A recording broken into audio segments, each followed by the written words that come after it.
Good evening and welcome to tonight's Board of Selectmen meeting. Today is Tuesday, June 9th, 2026. It's 6:30 p.m.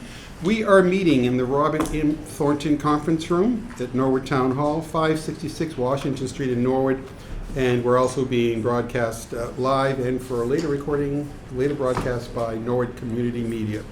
So as is our custom, we'll start with the Pledge of Allegiance and a moment of silent reflection. I pledge allegiance to the flag of the United States of America and to the republic for which it stands, one nation, under God, indivisible, with liberty and justice for all.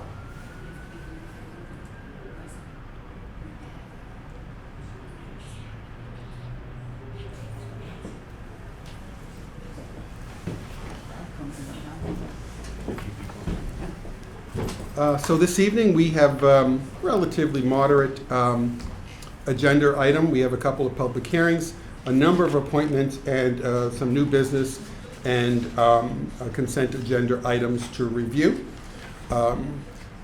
We have an appointment at 6:35 with Mr. Michael Clemmy. Mr. Clemmy, we're going to get you up early if you're ready. I'm ready, sir. Thank you, sir. Mr. Clemmy, thank you for coming in, and we kind of anticipate what you're going to talk about, but why don't you tell us while you're here? Well, it gives me great pleasure to represent my brother-in-law, Ernie Bach Jr., and the family to come in front of the town of Norwood. And once a year, we like to present a check for the Board of Selectmen to do what they feel fit for the best use for the town of Norwood. And short and simple, and we appreciate the town of Norwood, appreciate the people in Norwood. We enjoy working here. We're building a new addition at Subaru, and everyone can see that. The steel started.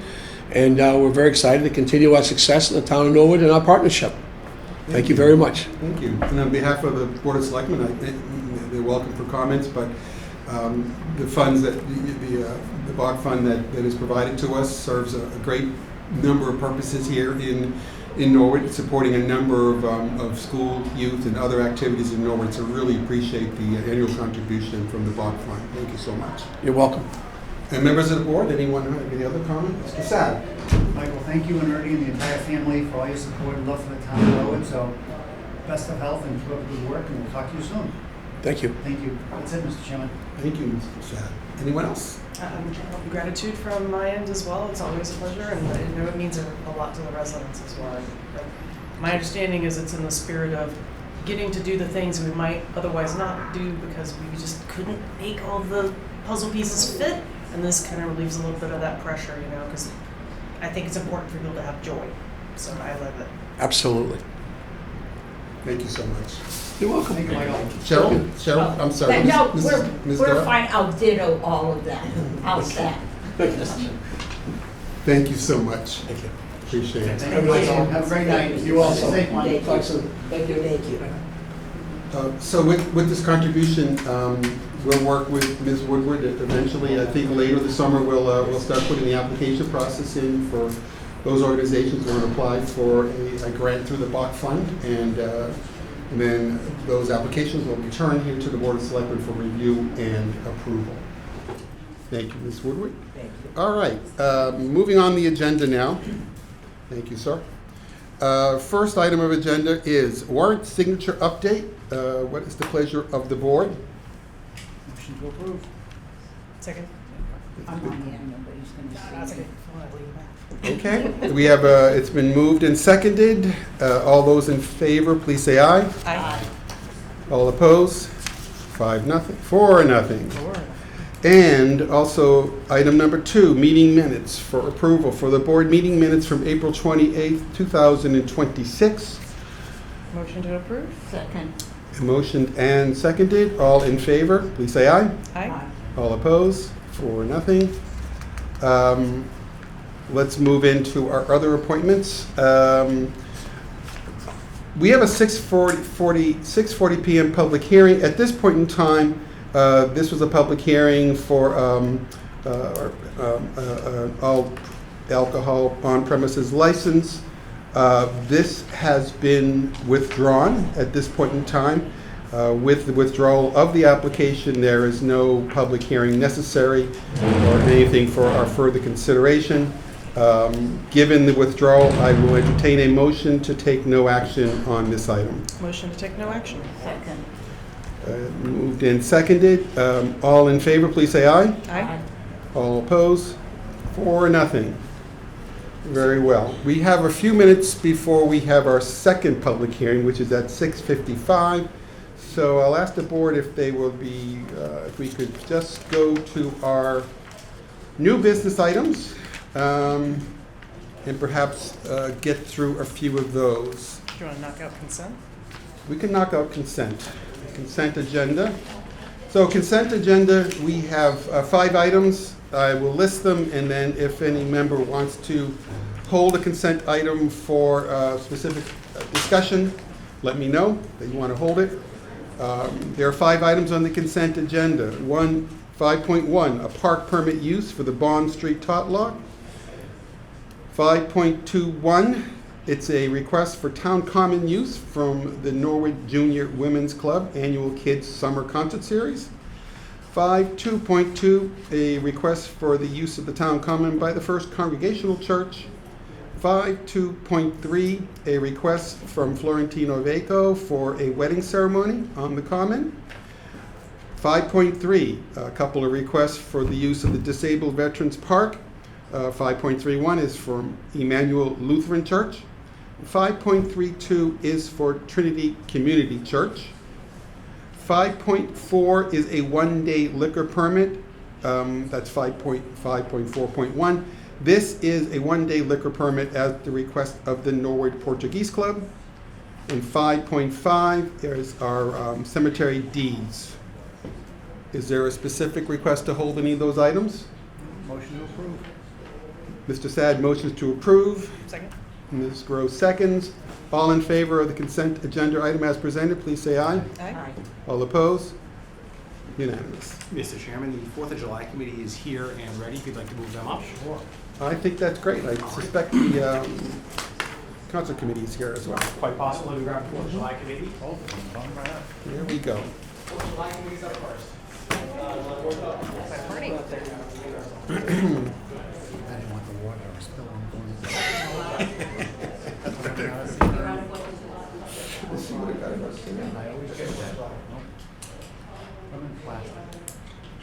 Hello. Hello. There's a big chair again. Yeah. Anywhere you like. Another year. Another year. Well, welcome. Thank you for coming in. We're having 2 appointments this evening for summer activities, the first of which is the 2026 Annual Independence Day Celebration on July 4th. And who's going to speak for the committee?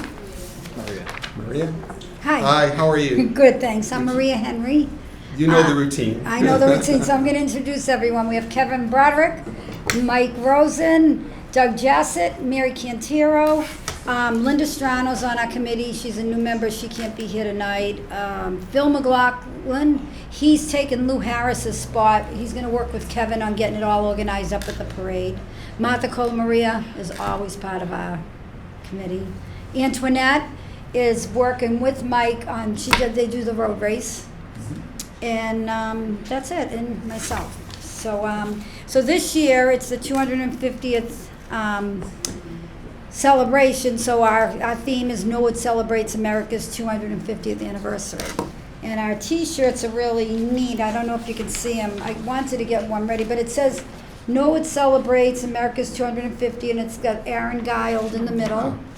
And then it says here 1776 to 2026. So that's going to be our t-shirts.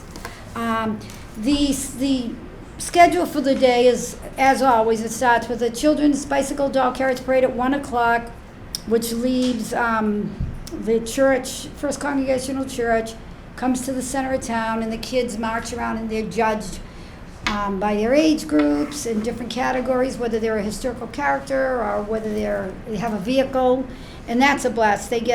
Everyone gets free T-shirts, everyone gets a ribbon, and the winners get a medal, and they're invited to be in the big parade. We have a float for them, so they have a blast. So that's a real fun activity if you haven't gotten to it. And then the Colonial Boys are so nice, they come out twice. They come out to lead this parade, and then they do our parade. So it's really a fun day. After that, we have at 2 o'clock, we have Norwood Reed's Frederick Douglass together and at the Old Parish Cemetery. And then 2:30, the Carillon, we have concerts of the Independence Day Carillon concert. And we have a new one this year. It's this year only. It's the ribbon cutting ceremony for the Norwood's Historic Washington No. 7 Fireball.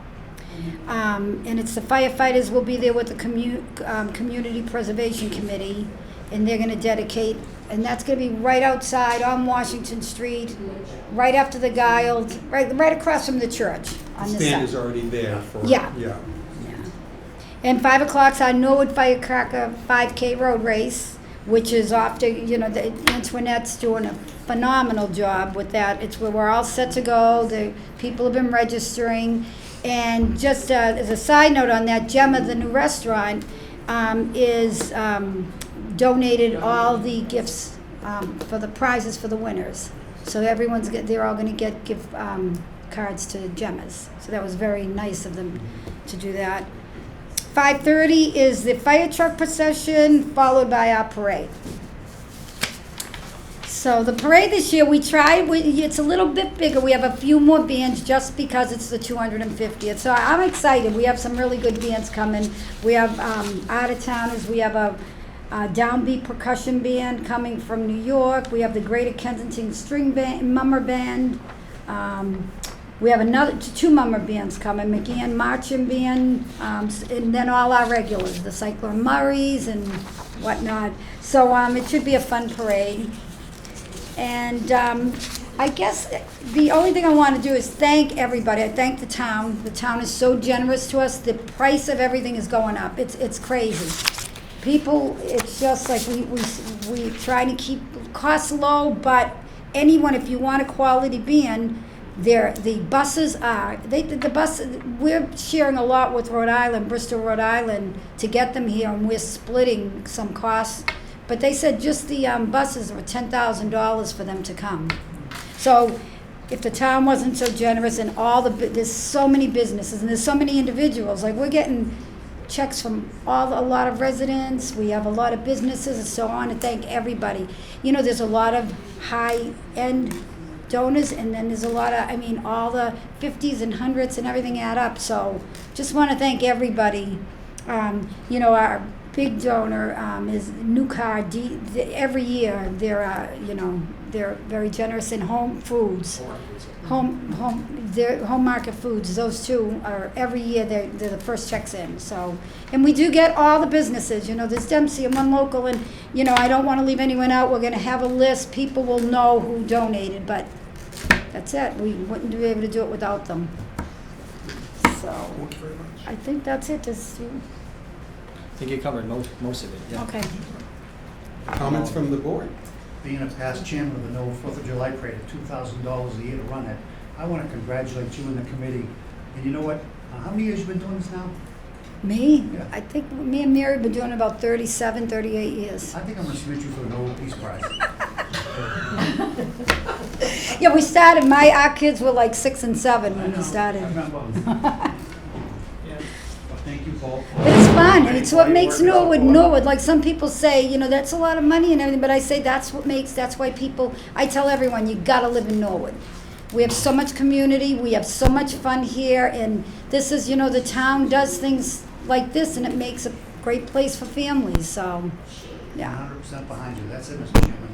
Thank you, Mr. Sad. Thank you, Ms. Committee. Burr. Thank you, Mr. Chair. One of the things that I wanted to express my gratitude for that I don't think I have mentioned in prior visits to the board is that I appreciate the variety of activities that the residents can have in terms of the purpose of the activity. And so some activities are like the instant, like fun kind of things that you might think of, like, yeah, we're just gonna get together and woo, party. But then there's also like whimsy with like the parade with the children, or there's like deep introspection with like the Frederick Douglass reading. And I just like how that, I think, is what makes our 4th of July so special, is that we're touching a lot of different ways for people to really move through all the different emotions that you have about being an American. Yeah. And so, especially this year in particular, with it being a 250, it's like, I just love that we managed to offer that for the community as a community. So just really appreciative. Thank you. And I love, one big thing for Norwood is the Carillon. That is, if you're out there in the afternoon on July 4th and you hear that, it just, if it doesn't move you, like, it's just beautiful. So we do. Everyone, you know, helps out and makes it special. Thank you, Mr. Chairman. Mr. I just want to thank you all for the hard work, because I know it takes a lot of hours and a huge commitment to be able to pull this off, and the fact that you guys do it year after year for the townspeople, and then people come from other towns to Norwood Yeah. for the parade. So I just want to say I really appreciate you all. Thank you. Thanks so much. Thank you, Ms. Doyle. Well, thank you on behalf of the Board of Selectmen for all the work you do as committee members. You know, all of us serve on different committees. We know that there's a lot of work to be done, and you don't get paid enough for it. You get paid enough for it, which is great. I'm glad to hear the fundraising is going well, but you're welcome to pitch to the audience today in terms of there any further donations. Is there a mail-in option or anything like that?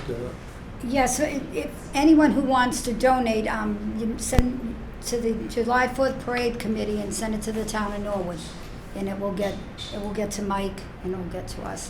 We always, I mean, you know, I'm thanking everybody, but, you know, we do need the money, like, it's just, so I appreciate anyone that. 4th of July Committee / Town of Norwood, 566 Washington Street, Norwood. Yeah. Donations welcome. Yeah, and Kevin, we had you- sent a notice out in the electric bills, Yeah. so that they could send back too. Excellent. I just want to add, on top of donations, helping out, you know, logistically also is important. You know, down in South Norwood when we're setting up, having more people, more hands on deck down there will definitely be appreciated if any of you guys are interested in that. And we're always looking for new members on the board.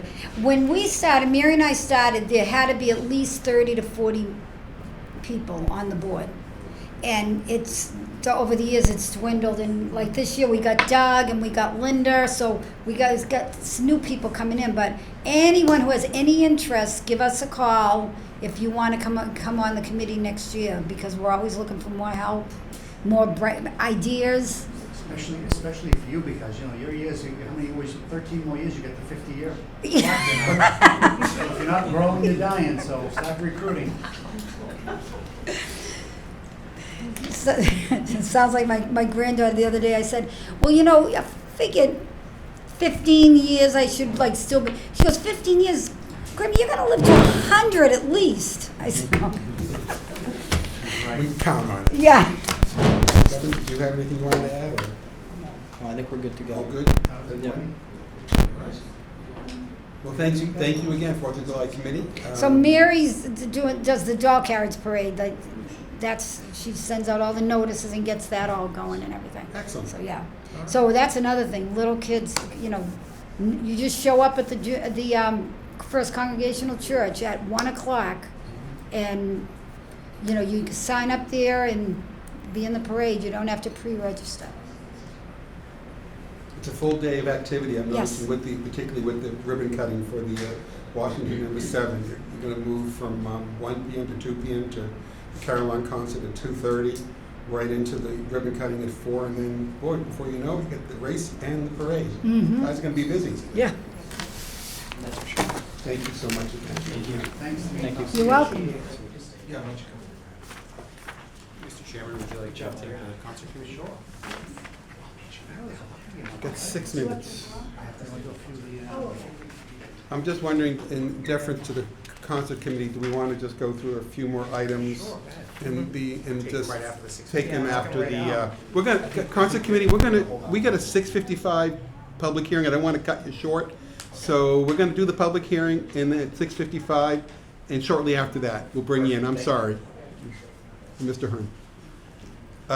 A couple of other approvals before we, I'm going to go into the new business items, take us up to 6:55. That's 5 minutes. We have a document from 4.1, new business appointment of election officers submitted by Mary Lou Folin, town clerk. The clerk is submitting a list of election workers in accordance with Chapter 431 of the Acts of 1960 for consideration of the board. Mr. Mizuko, do we need to vote on this, or is this purely? A vote to approve the list would be. It is approved. appropriate. Okay, so it is for approval. Any questions about the process of the document itself? Motion to approve. Second. It's been motioned and seconded. All in favor, please say aye. Okay. All opposed? It's a 4-0 vote for the appointment of election officers.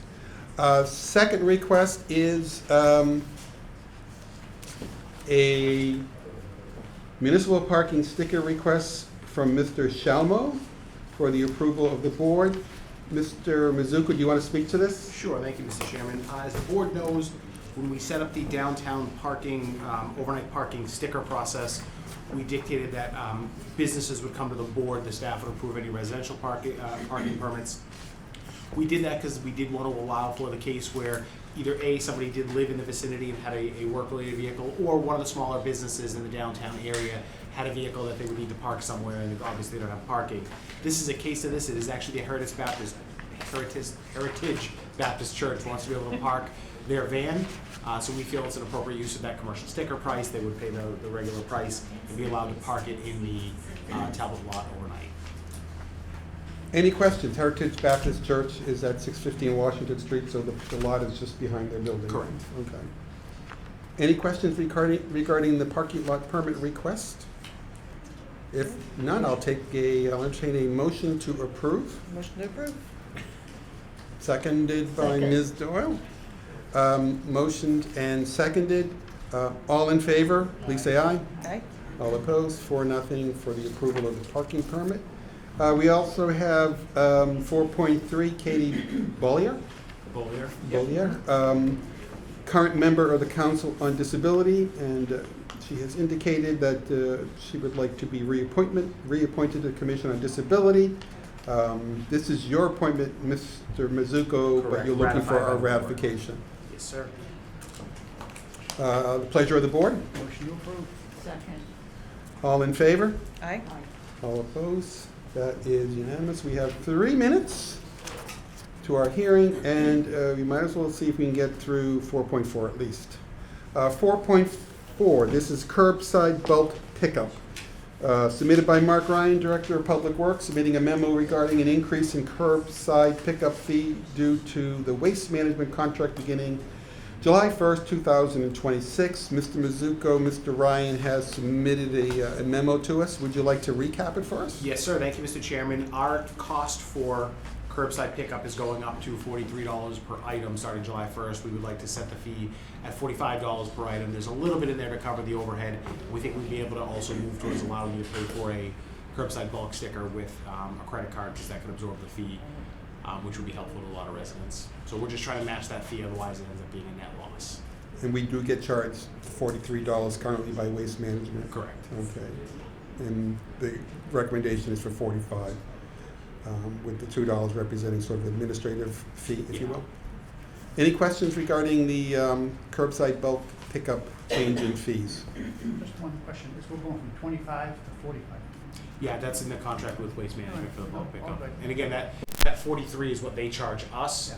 So we're trying to keep it as reasonable as we can by only putting $2 on top of it to try to cover some of the costs. And we'd like to take credit cards for it. And when you take a credit card for something, there's a cost that we have to pay. So to make sure that we're not sort of cross-subsidizing it, it'll let us be able to do that. We may not have that up running till August or September, but we'd like to be able to come in. Some people come in once and get a sticker, and we're asking for a cash or a check. So We have, I think, another year after this one for Waste Management. It will be I haven't looked at the contract in a while. I suspect there's another fee scheduled for FY '28. So we may see I have this to back check, again. Okay. Any other questions? Just a kind of a general comment for us to kind of keep in the back of our minds as these types of things come to us for waste removal in the town.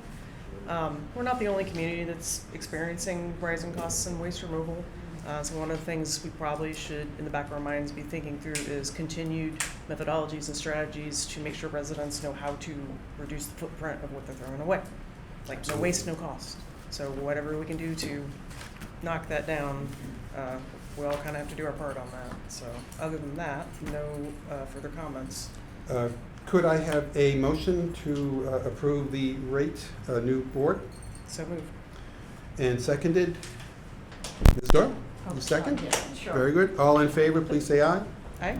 All opposed, 4-0, and it's now 6:55. We can ask our guest to come in for the 6:55 public hearing. Good evening. Good evening. Nice to see you again. Nice to see you. Hello. Deja vu all over. Before we start, Ms. Woodward, would you mind reading the public hearing notice? This public hearing notice has been amended. Application has been made to the licensing board of the town of Norwood for general on-premise Jeff, yeah, yeah, Jeff. alcohol beverage license for TRG HQ LLC, located at 50 Central Street, Norwood, Massachusetts. Proposed manager Jeffrey Brown. Under Chapter 138, Section 12 of Massachusetts General Laws, as amended for the sale of all alcoholic beverages to be drunk on the premises of 50 Central Street, Norwood, Massachusetts. Description of premises is as follows. One main open floor-plan room, 3 bathrooms, and 1 storage room. The total square footage of the space is 5,647 square feet. Public hearing on this application will be held on Tuesday, June 9th, 2026, at 6:55 p.m. in the Robert M. Thornton Conference Room, Room 24, Norwood Town Hall, 566 Washington. So before I ask Mr. Hearn to introduce, just by way of background, we met with the gentleman recently and made an initial approval of an all alcohol on-premises license, which was specific to the restaurant category. And then we are now apprised that even though you have a restaurant operator assisting you, the restaurant category requires a CD license. Thus, the reason we're here is to correct the record and to take another vote for consideration of a general on-premises license, which does not require a CD license. Mr. Hearn, do I have that correct? I think that is correct, yes. The classification, it's one of these things where the application went as a restaurant, everybody thought that was fine, and because we are going to be serving food, but it'll be purchased from off-premises restaurants and all. And I think a question was raised, and on the advice of the ABCC and concurred on by town council, it was decided that have a rehearing, a new notice and all that. The notices themselves that go out and are published don't mention restaurant versus general, but just to be sure with everybody, here we are again. Yes. And happy to introduce myself and the folks with me, but you're in charge, so. Sure. Chapter 138 is one of the more complex administrative procedures I think we deal with as a board of selectmen. And it's a lot of fun to read through it. Yeah. I don't have, you've here so recently, I personally don't have any more questions, but I'll open it up to the board for any questions they may have. All right. This is a public hearing, so I do need to announce that if there is anyone who is here for the public hearing wishes to speak on the issue, they can announce themselves. Seeing none, I will ask the board for a motion to close the public hearing. I just want to, for the record, make a couple of statements if I could. Okay. With me is Jason Thomas, one of the principals, and Jeff Brown, the proposed manager whom you've already approved. But I also want to make note that besides the notice in the newspaper, we did send out the usual certified mail notices, and I've given to the clerk the affidavit of notice with a copy of the correspondence and the originals, as well as copies of the green cards and the certified mail slips. So everything's been done that's required, and notice was given. We haven't heard from anybody, and So I just want to make sure that everybody knows that that has been done and is in the record. Thank you, Mr. Hearn. With that information, I will once again ask if anyone wants to speak at the public hearing, they're welcome to do so now. Okay, so now seeing no one, I will request a motion to close the public hearing. Motion to close the public hearing? Motioned and seconded. What was the will of the, Motion is- yeah, thank you. All in favor of closing the public hearing? It's been a while. All opposed? 4-0, close for closure of the public hearing. At this point, the public hearing is closed. We're back to the issuance of the general on-premises license. Do I have a motion from the board? Motion to approve? Second. Motion and seconded. All in favor, please say aye. Aye. All opposed? 4-0. Thank you again, gentlemen. Thank you. Thank you very much. Once again, good luck. Thank Thanks. you very much.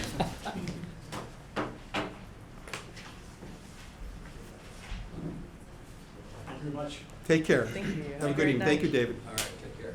Don't even touch that. Thank you. At this time, we can invite the other half of our summer program team, the concert committee. Come on in, committee. Hello.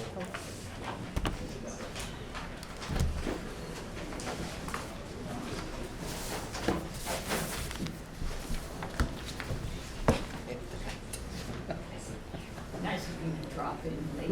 I stumbled in. Good evening. Good evening. Hi there. Well, welcome. Welcome. I feel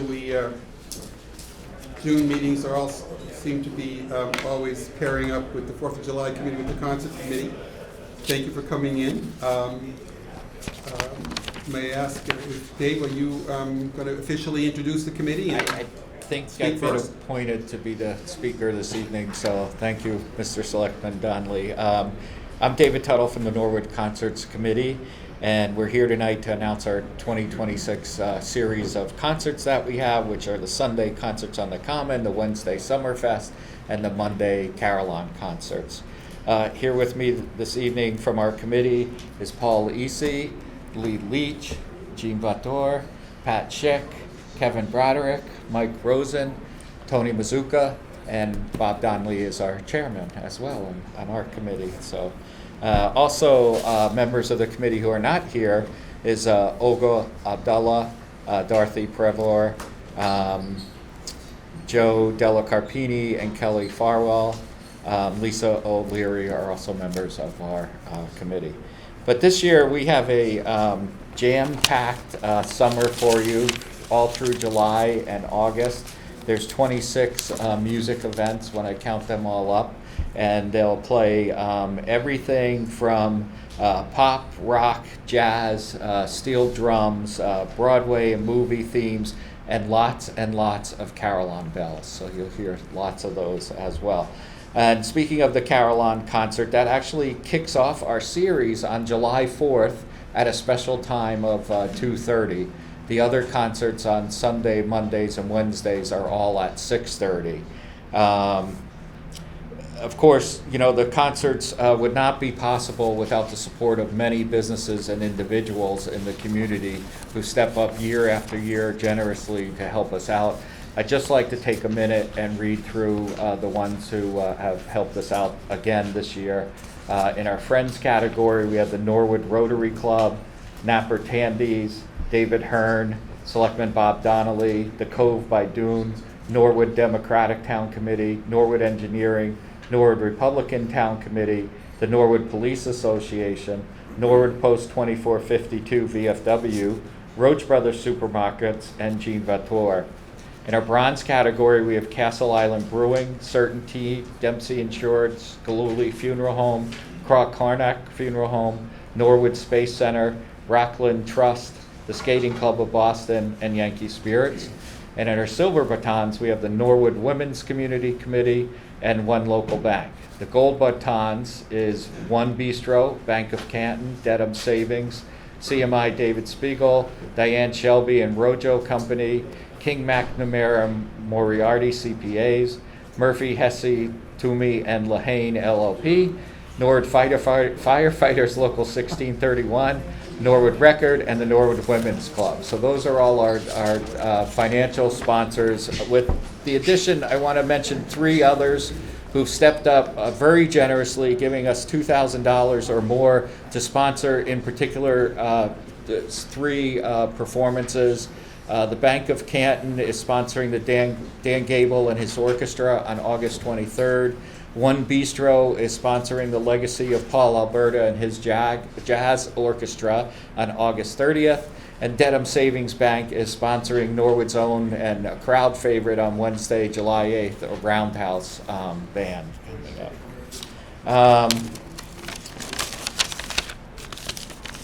And I guess I'd like at this point to turn it over to some of the other committee members to make some comments as well. So, Paul? Well, do you want to touch upon the carillons, and then I'll just say a couple? Sure, I will follow up, Dave, with comments on the Carillon program, and just it's amazing the support we've received. That you could just tell by all our sponsors, who we are very, very grateful for. In addition, we have sponsorship for the Carillon through Norwood Cultural Council, and also town meeting also sponsors us with a generous appropriations for there. So all those individuals and groups we're very thankful for supporting this. Like Dave and Paul indicated, we are starting with our traditional 4th of July. Now that's a tradition that has been began, I forget when, probably 15 or more years ago now. It's an open tower, basically. We invite the public to come up anytime from about 2:15 or so. We'll be there. You can come up and see the bells. We'll start playing sometime around 2:30. We coordinate that with the events over at the Old Parish Cemetery, so that they're doing a reading there as well that we dovetail into. And we continue on until we wrap it up with the grand duet of Stars and Stripes Forever.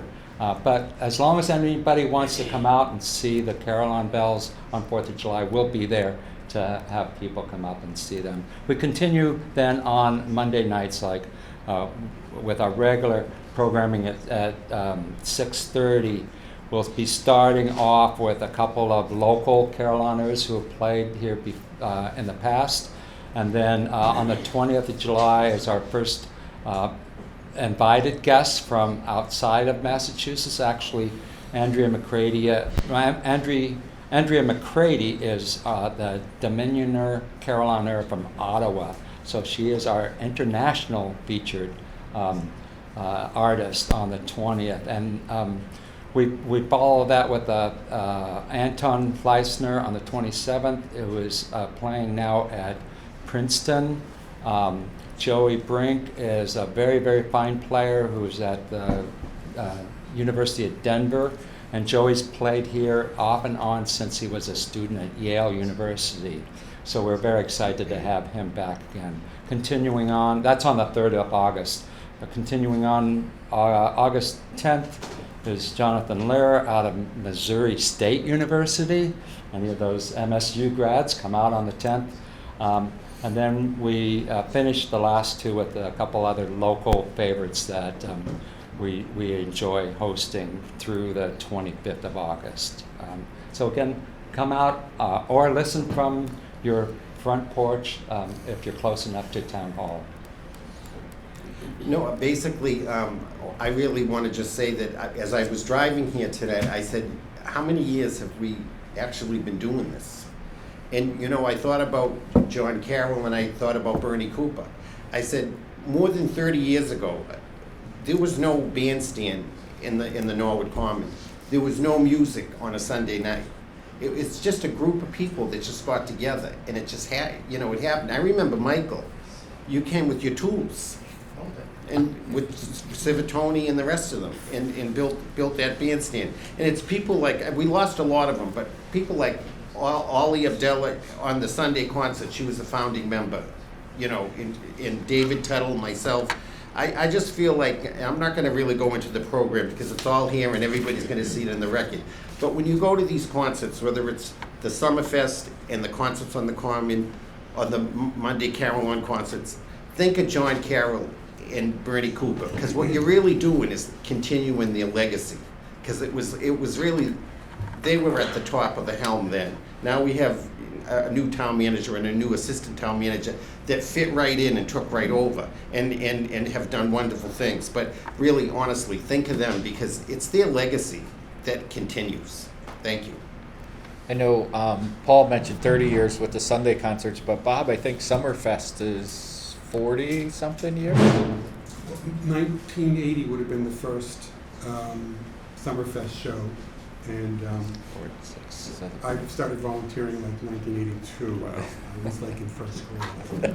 But yeah, 1980, Summerfest, started with a coalition of people: Jerry Miller, Vic Babel, Jane Connolly, a variety of people who helped establish that. And we've had a concert on first Summerfest every year except 2020, so that's remarkable. We're actually opening up on July 8th with Roundhouse. Roundhouse has several members of the band who are graduates of the class of 1972, 74, and 72, 73, 74, at least, maybe another 70 in there. And Teddy Mulvihill and Paul Riley have been playing with a band for a number of years. In fact, I think in the early 80s, Pie Alley was a band that Summerfest featured. And Pie Alley's drummer was Paul Riley, and the bass guitar player was Teddy Mulvihill. So they're returning again. We open with them every year, and they're like our own house band. So we have, I'm not going to go through the whole program. We're going to put the program up on the town website. We have our Facebook page. Norwood Concert Committee has its own Facebook page. In July, we have a lot of returning bands this year. On the 15th of July, we have a new band, Willie J. Laws, Texas blues player who recently played at the Fallout Shelter. Really good blues band. I think everybody's going to love him. Willie actually lives in Sharon, so he's Texas by way of Sharon. And the 22nd, we have a group called the Love Dogs who also played at the Fallout Shelter too. So we're really starting off with quite a collection of bands there. We are thankful, as Paul said, and as David noted, to the generosity of our sponsors. This year, it's been a really good year. People have really shown appreciation through contributions to the band.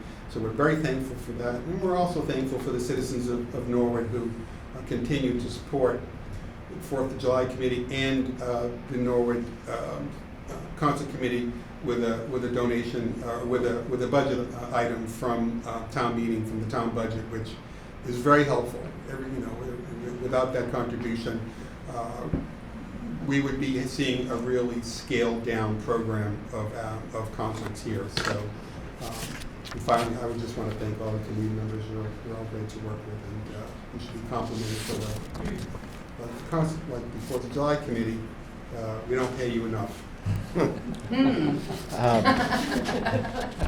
Just another comment. We do at the Sunday night and Wednesday night concerts, we have a free raffle that people can enter. These are gift certificates to local restaurants and businesses around town. There's more than 20 different donors. I'm not going to read them all. This program will be in the Norwood Record on June 25th.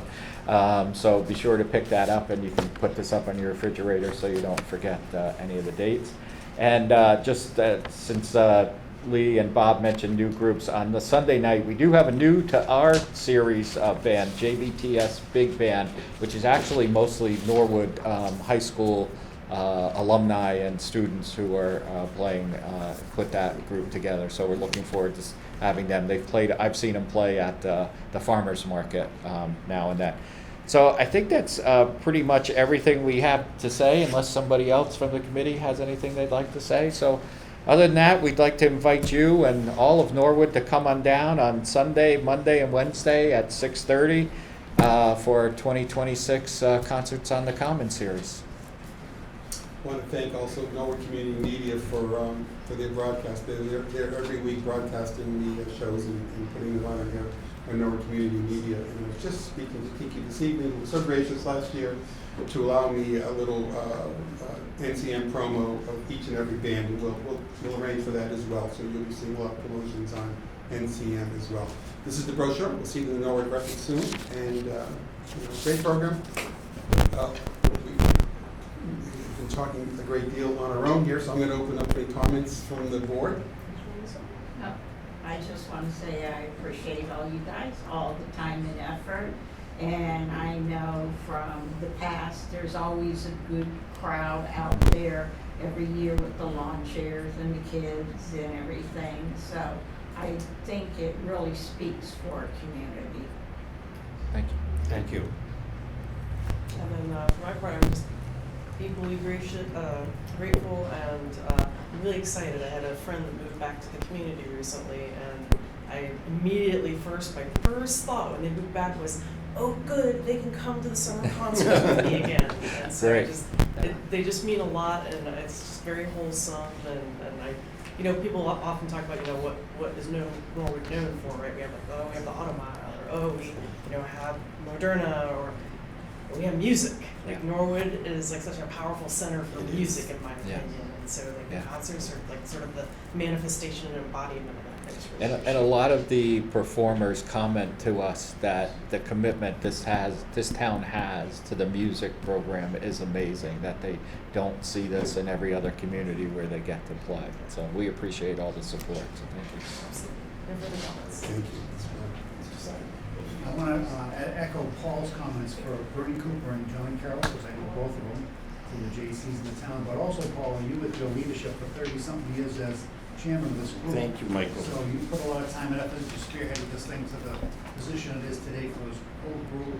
And as I've always looked behind you, for 18 years, if you're not growing, you're dying. So get more people involved and just try to get whatever help you can. And David, you're doing a great job with the whole group and being the chief spokesman for the group now. So keep up the great job, and retirement must be good because you're doing good.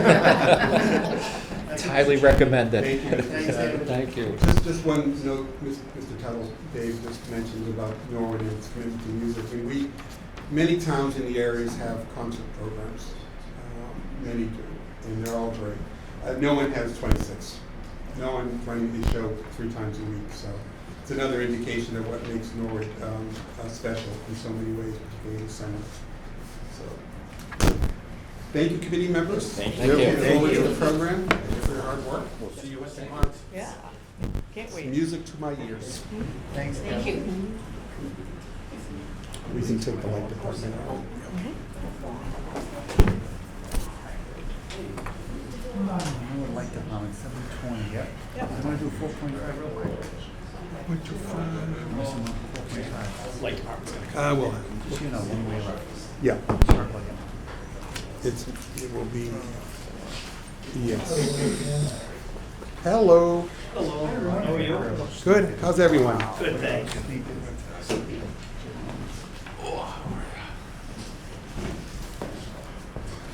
Hi, Hello. good evening, thank you Good for coming in. Mr. Morrissey, why don't you introduce your team and... All right, for the get record, I'm started. Dan Morrissey, Superintendent of the Light Department. Jason Haber is the Assistant Superintendent. And Darrell Hanson is the Director of the Broadband Operations. The purpose of tonight's meeting with you is to review and approve, look at the FY27 budget for Norwood Light and Broadband. That is correct. Okay. Would like to present both budgets. We were going to start with the electric, if that's all right with the board. Sounds good. Okay. To begin with, we're proposing this budget with no rate increases. So there has not been a rate increase since 2018. There goes my question. Oops, okay, well, we will retract that then, but looking at the budget, the one big item that stands out is the purchase power costs. That's going up about $1.6 million. There's several reasons for that. One is we're hoping to sell more kilowatt hours, obviously, especially with FM Global coming online. In addition, the cost of power is going up, and as you may remember, in April we sent a notification that the February bills our cost to buy power was significantly higher than in the past. There were several factors. Part of our portfolio is hydro, and there was a drought, so it was not producing. It was only producing about 60% of what was anticipated. We're usually 85% hedged. What happens is when we have a shortfall there, then it made us closer to 78% hedged. Therefore, we had to buy more power off the open market, and we were looking in January, February, we were looking at the highest prices since 2000. So our February bill went up. We're able to cover that with the rate stabilization funds, so no rate increases were needed or anything like that, and that's what it's designed for. But the budget is obviously taking that into consideration so that we do not have any shortfalls in FY27. To go through some of the other things, the salaries are going up about 3.5%, 3.56%. That's due to our cost of living adjustments as well as step raises for the employees. In the operating expenses, you'll see like there's a lot of changes. We're trying to match up the actuals with the line items. So one item might be plus 5 or 10%, but you'll see the next item might be down 5 or 10%. And we're just matching the line items with the actuals. So the overall operating expenses only go up about 4%. So that's not too bad, but the last item is our capital expenses, and that's going down significantly. One of the items we were using for several years was the paper and lead cable replacements. That project, it's not complete, but the money has been encumbered and it's all set. So we do have some money still set aside for capital projects. We're looking at the 115 transmission upgrades, particularly at Dean Street, circuit breakers, where the lines come into the main station. That's one of the projects we're looking at, as well as the undergrounds. So overall, we're proposing a 1.18% increase in the electric budget. I don't know if you have any particular questions on that. On the capital, we don't need to talk about it today, but do we have a pending meeting or a future meeting with the light department to kind of like just go through projects? And Tentatively next board meeting. Next board as long as meeting. we're not doing hearings. Okay. Yeah, that was the key question I had, was the reduction in capital projects and just getting an understanding of what you're looking at for the capital projects, which we can take care of next time we meet. Anyone else have any questions on the budget so far? I have questions, but they're sort of combo because they kind of touch both sides, so I think I'm going to hold mine to the end, but I just kind of want to make sure Sounds good. they're coming. Sure. All right. We could present the broadband budget if you'd like then. Can we go right into it? Yeah. Is that okay? Okay. So the broadband budget is like hitting a moving target a little bit right now because we're running two systems simultaneously. We're running the hybrid, the HFC, and also the fiber plant. So we're doing a conversion. So we've worked closely with our consultant as well as Darryl and his team to determine the best budget that we could calculate based on cutting over customers to fiber, reducing the programming costs, things like that. What it's allowed us to do is to reduce the overall budget from FY26 by a little over 14%. The main reason for that reduction is the programming costs. Significantly reducing our programming costs allows us to do that. And yet it still, by moving to the fiber, will still be profitable.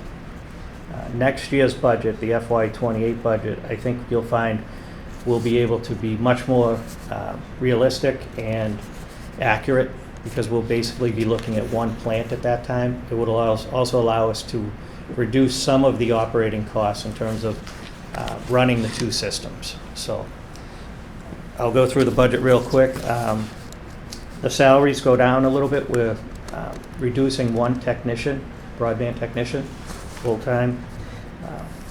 In terms of the operating expenses, they go up. They get actually reduced because of the programming costs. And that's the biggest factor. We also took the opportunity to, again, modify line items to the actual costs that get associated with them. So like underground and overhead costs are now more accurately reflected in this budget. We've increased the health insurance costs and things like that based on the town, working with the town and with their recommendations. And then the capital expenses, really the only capital one is we move money into depreciation, which is something we'll continuously try to do to maintain the plan. By doing this, it reduces the budget from approximately $8 million to $6.8 million. So it's almost a 14.5% reduction in the overall budget. I don't know if anyone has questions on that.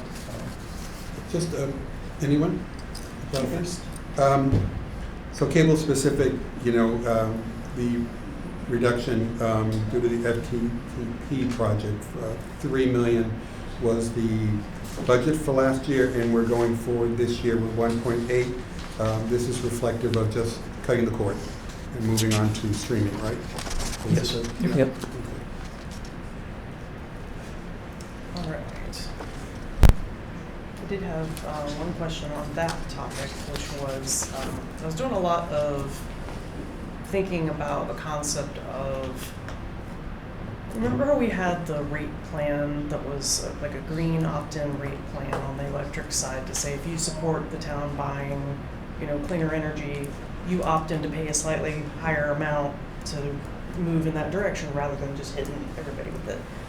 Have we ever thought about doing something similar for public media contributions? Because now in this really shifting landscape where everybody's trying to figure out, people aren't just watching cable anymore and they're not even necessarily watching the old style broadcast. What does that mean for the public's ability to have a place to speak that's not going through a commercial business? And so we obviously can't just do what we were doing before, but have we considered doing what we can?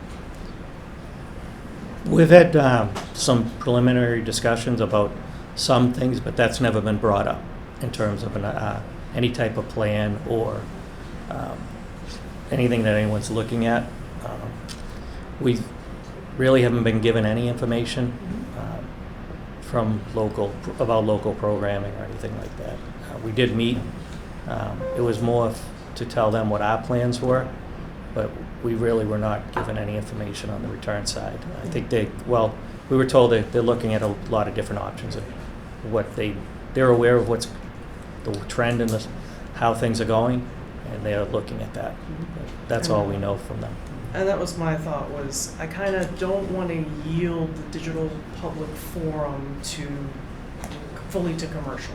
But I know that we can't be in a position to lift the whole thing all by our lonesome, but I felt like the answer isn't do nothing.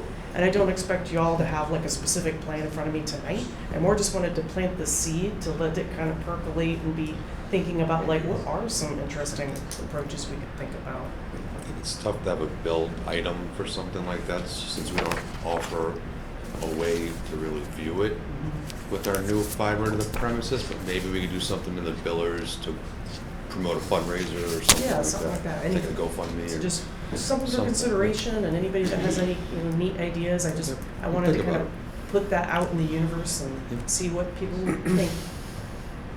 Yeah, we're not averse to having conversations, but something has to be brought to our table. We don't want to just give away ratepayer money, obviously. And then a separate question, again, not a thing I expect y'all to have on the spot tonight. It's just, again, planting the seeds so we can continue conversations as we have more meetings with you in the future.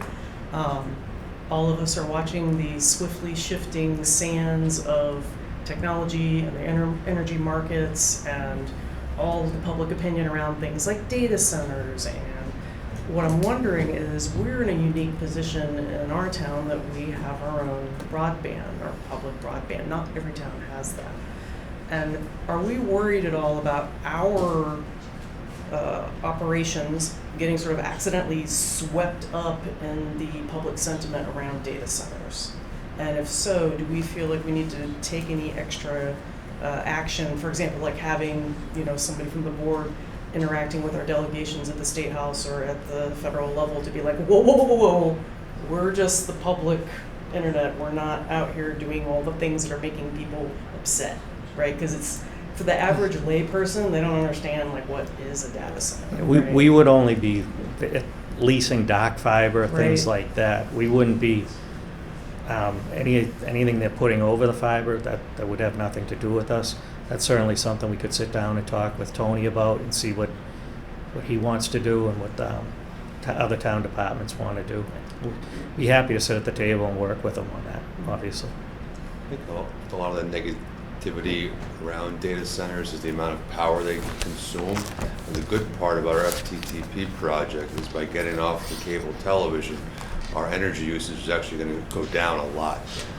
So our head end, we expect to be able to remove equipment from and take a lot of load out of our head end. So it's a good thing as far as energy consumption goes. Just one other point on data centers, it's important to know other parts of the country can offer what we call economic development rates. So they can actually offer a lower rate to a data center, and that drives some of those decisions in other parts of the country, which does drive some of the opposition to them. We can't do that in Massachusetts here. We can't say, hey, we really want A, B, and C in town, let's give you a low electric rate. So we're not allowed to do that. So the opposition is more, there's an immense amount of power that's used, how much space they're taking up, the water, particularly in certain communities where it's an issue. We might be better suited than other communities, but there's still a discussion, there would still need to be a discussion that would need to be had. But that water issue is and they're doing these in communities where they have water issues and they're saying, let's create a huge water drain. Or there are poor rural areas where saying, this is great for development, but basically those costs are gonna get shifted onto other ratepayers. Massachusetts regulatory framework and our water framework don't allow either of those to happen, fortunately. And one of the concerns I have is, you know, people sort of see me as, oh, it's the technology selectmen. I want to talk to them about the scary data centers. And so they're like, should we be making zoning laws to protect the town from data centers? And should we do this? And people sort of, you know, diving down the panic rabbit hole. Because again, the average layperson does not understand what data center is or what it can or can't constitute. And I just want to make sure people don't start panic regulating, right? And then we're accidentally sort of swept in with that sort of emotional reaction as opposed to, like maybe we need to do a little education with the community so they understand. Anything we can do there to sort of simmer people down. Well, I think they come in different sizes as well. It's not like every data center is a 50 megawatt. And that's what I'm saying, like, people don't even understand like the dynamics of how something could be defined as a data center. Yep. So, great. Any other questions? On the broadband or the electric? Either one. Oh, let me just, I would like to meet with both of yous, or we're at the end, about the underground wiring in South Norwood. I have a quick thing that came up the other day. Okay. So I want to just chat with you when we come back to the board about what we can do with it. Okay. That's it. Thank you, Mr. Chairman. Would you like my semi-annual statement on underground wires, or would you like to save it for future meetings? All right, we'll save it. All right. I'll take out my memos from John Logan. Sorry, Mr. Chairman. Oh, that's fine. Ms. Doyle, I think you had a comment, I question? wanted to let you guys know, I run 5 commercial buildings down on Vanderbilt, and a lot of times the tenants will come to me griping about 2 of your competitors, and they'll always say, is there anybody else we can use? And I always put a plug in for you guys. So one of the tenants came out and saw me today on the property, and they had already called you guys and everything. We managed to cut his rates in half. This man was so excited and thought it was the greatest thing in the world. So he's looking forward to having you guys service his building. And I told him, because he asked, he goes, does the building have it? I said, yes, it does. It runs through the entire building. Well, we appreciate that. Thank you very much. Thank you for plugging. Thank you for making one of our tenants very happy. That's good. That's what we want. Thank you. Thank you for the information. I mean, on the electric side, good explanation regarding the overall 101% increase. But you have some detail in here also providing total revenues. You're projecting hopefully a 1.5% increase in revenues. So looks like you're off to a good start in FY28. Knock on wood. Hope so. Any other questions for the light department, broadband department? No, they know what they're doing.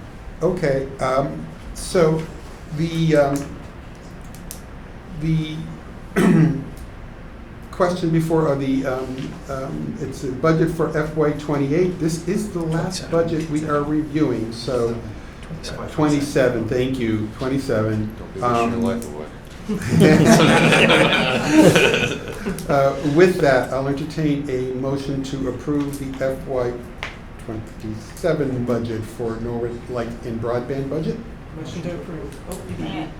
Mr. Sad motions, Ms. Gross seconds. All in favor, please say aye. Aye. All opposed? 4-0. Thank you, gentlemen. Thank you very much. Thank you, for the time. thank you. Good night. On to, I think Sorry.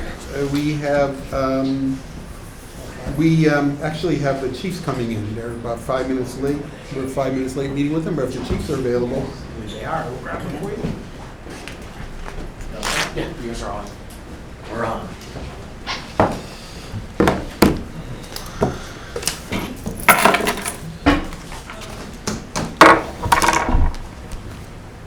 Good evening, chiefs. How are you tonight? Good evening. Good. How's everybody? Good. Nice and cool. Yes, it is, Yeah. for a change. Thank you, Chief Bailey. Thank you, Chief Hannon. I think you're here for your regular monthly report. It's up to you in terms of who goes first. I guess I'm going first tonight, You flip a so, coin? yes. I think we just switch back and forth. The I floor usually is tell him, yours. I think, that he went first last time.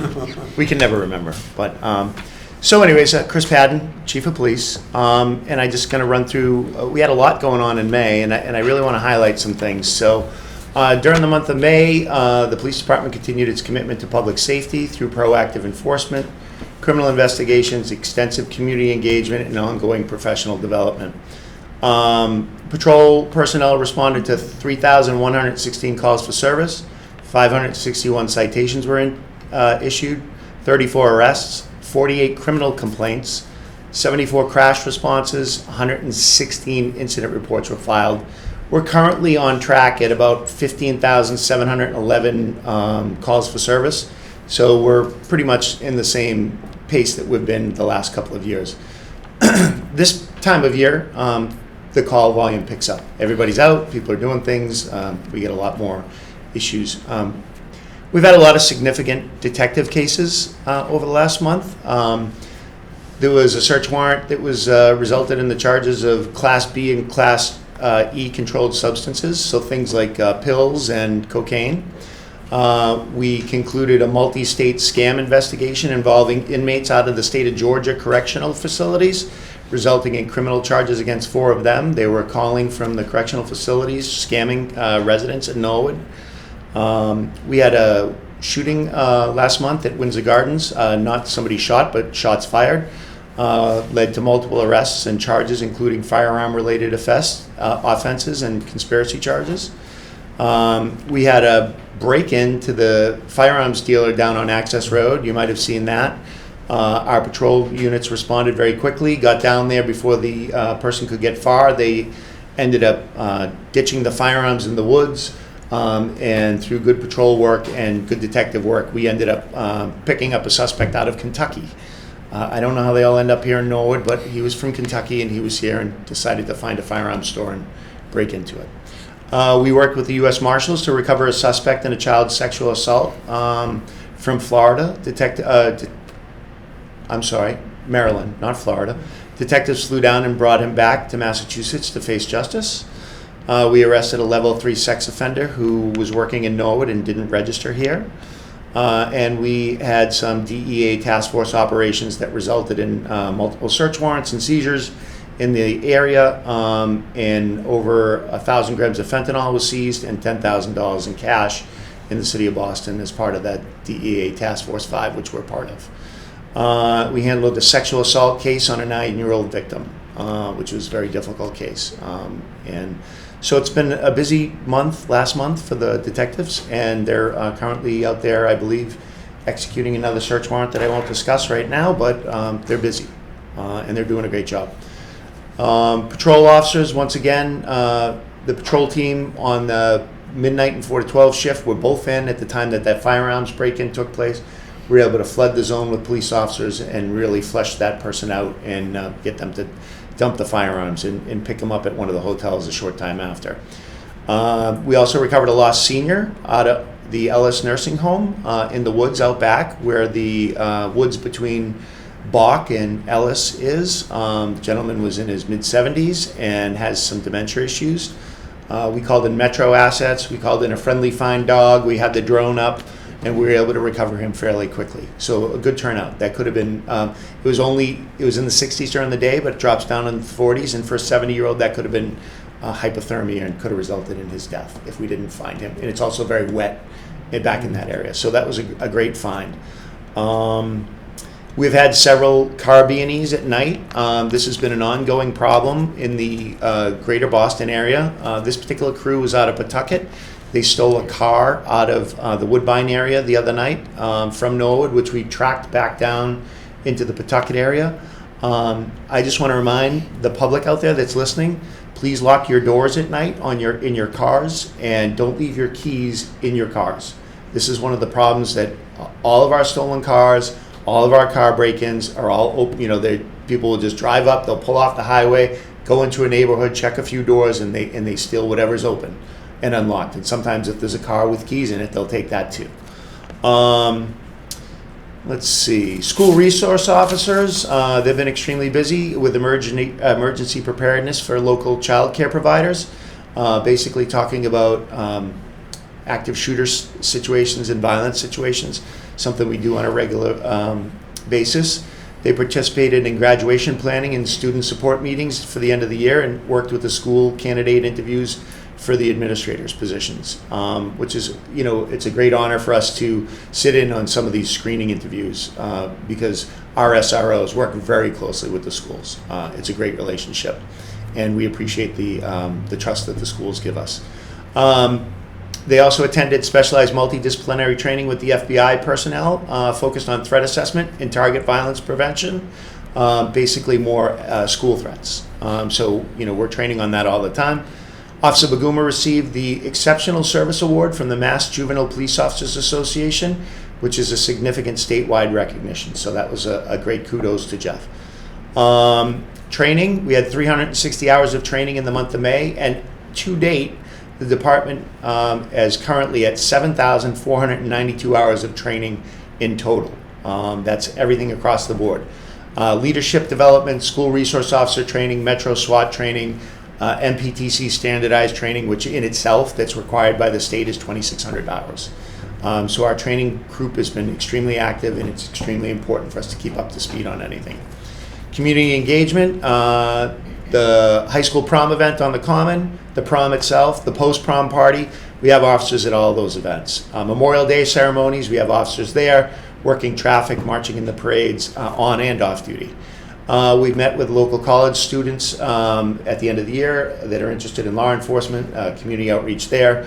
We participated in a local family award for cops with kids with cancer, to a local Norwood student. A former police officer, Joe Reen, he is currently a state trooper, ran the marathon, and in conjunction with Norwood Police and Cops for Kids with Cancer, we were able to make a donation to that family for $5,000. We've done several Ride to School events, which we do on a regular basis.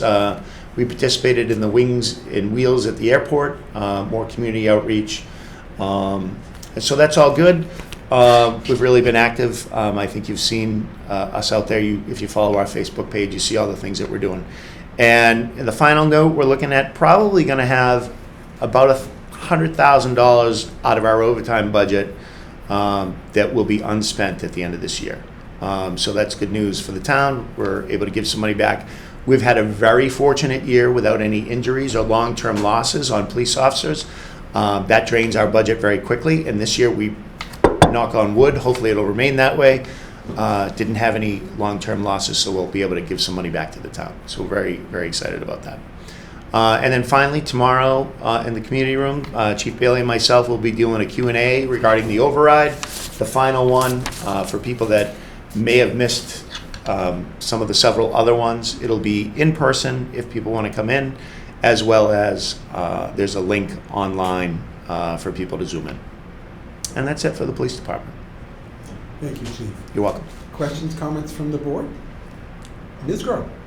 Thank you, Mr. Chair.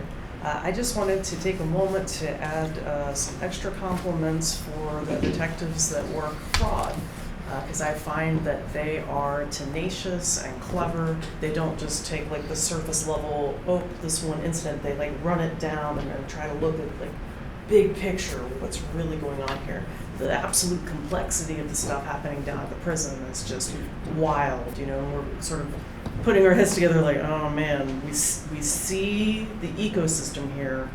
What does that mean for us as a community, and how do we respond to that? And it's just been a pleasure to work with them on such topics. So I just really wanted to make sure that you knew that like we have such a sharp team on that front. Like you can tell that residents are really in good hands. You know, our anti-scam task force work has gotten recognized. Was included as a spotlight in a HESCO newsletter back in April. So just really proud of all the work being done there, because this is brave new world, man. Like the technology is moving so fast, and they are right there on the bleeding edge trying to keep up. And if there's one thing I can say, the biggest way that we're going to prevent those, and a lot of our seniors get hit for real money, like $20,000, $30,000. Do not send money to anybody. And if you think that it's legitimate, talk to a family member, vet it with them before you do anything. We've trained bank tellers and other groups around, and a lot of times the bank tellers will call us in when we have a senior come in. The IRS does not want to be paid in iPhone gift cards, or crypto. So all of those things are I can't stress it enough. And when we do get those crimes, they're very complicated.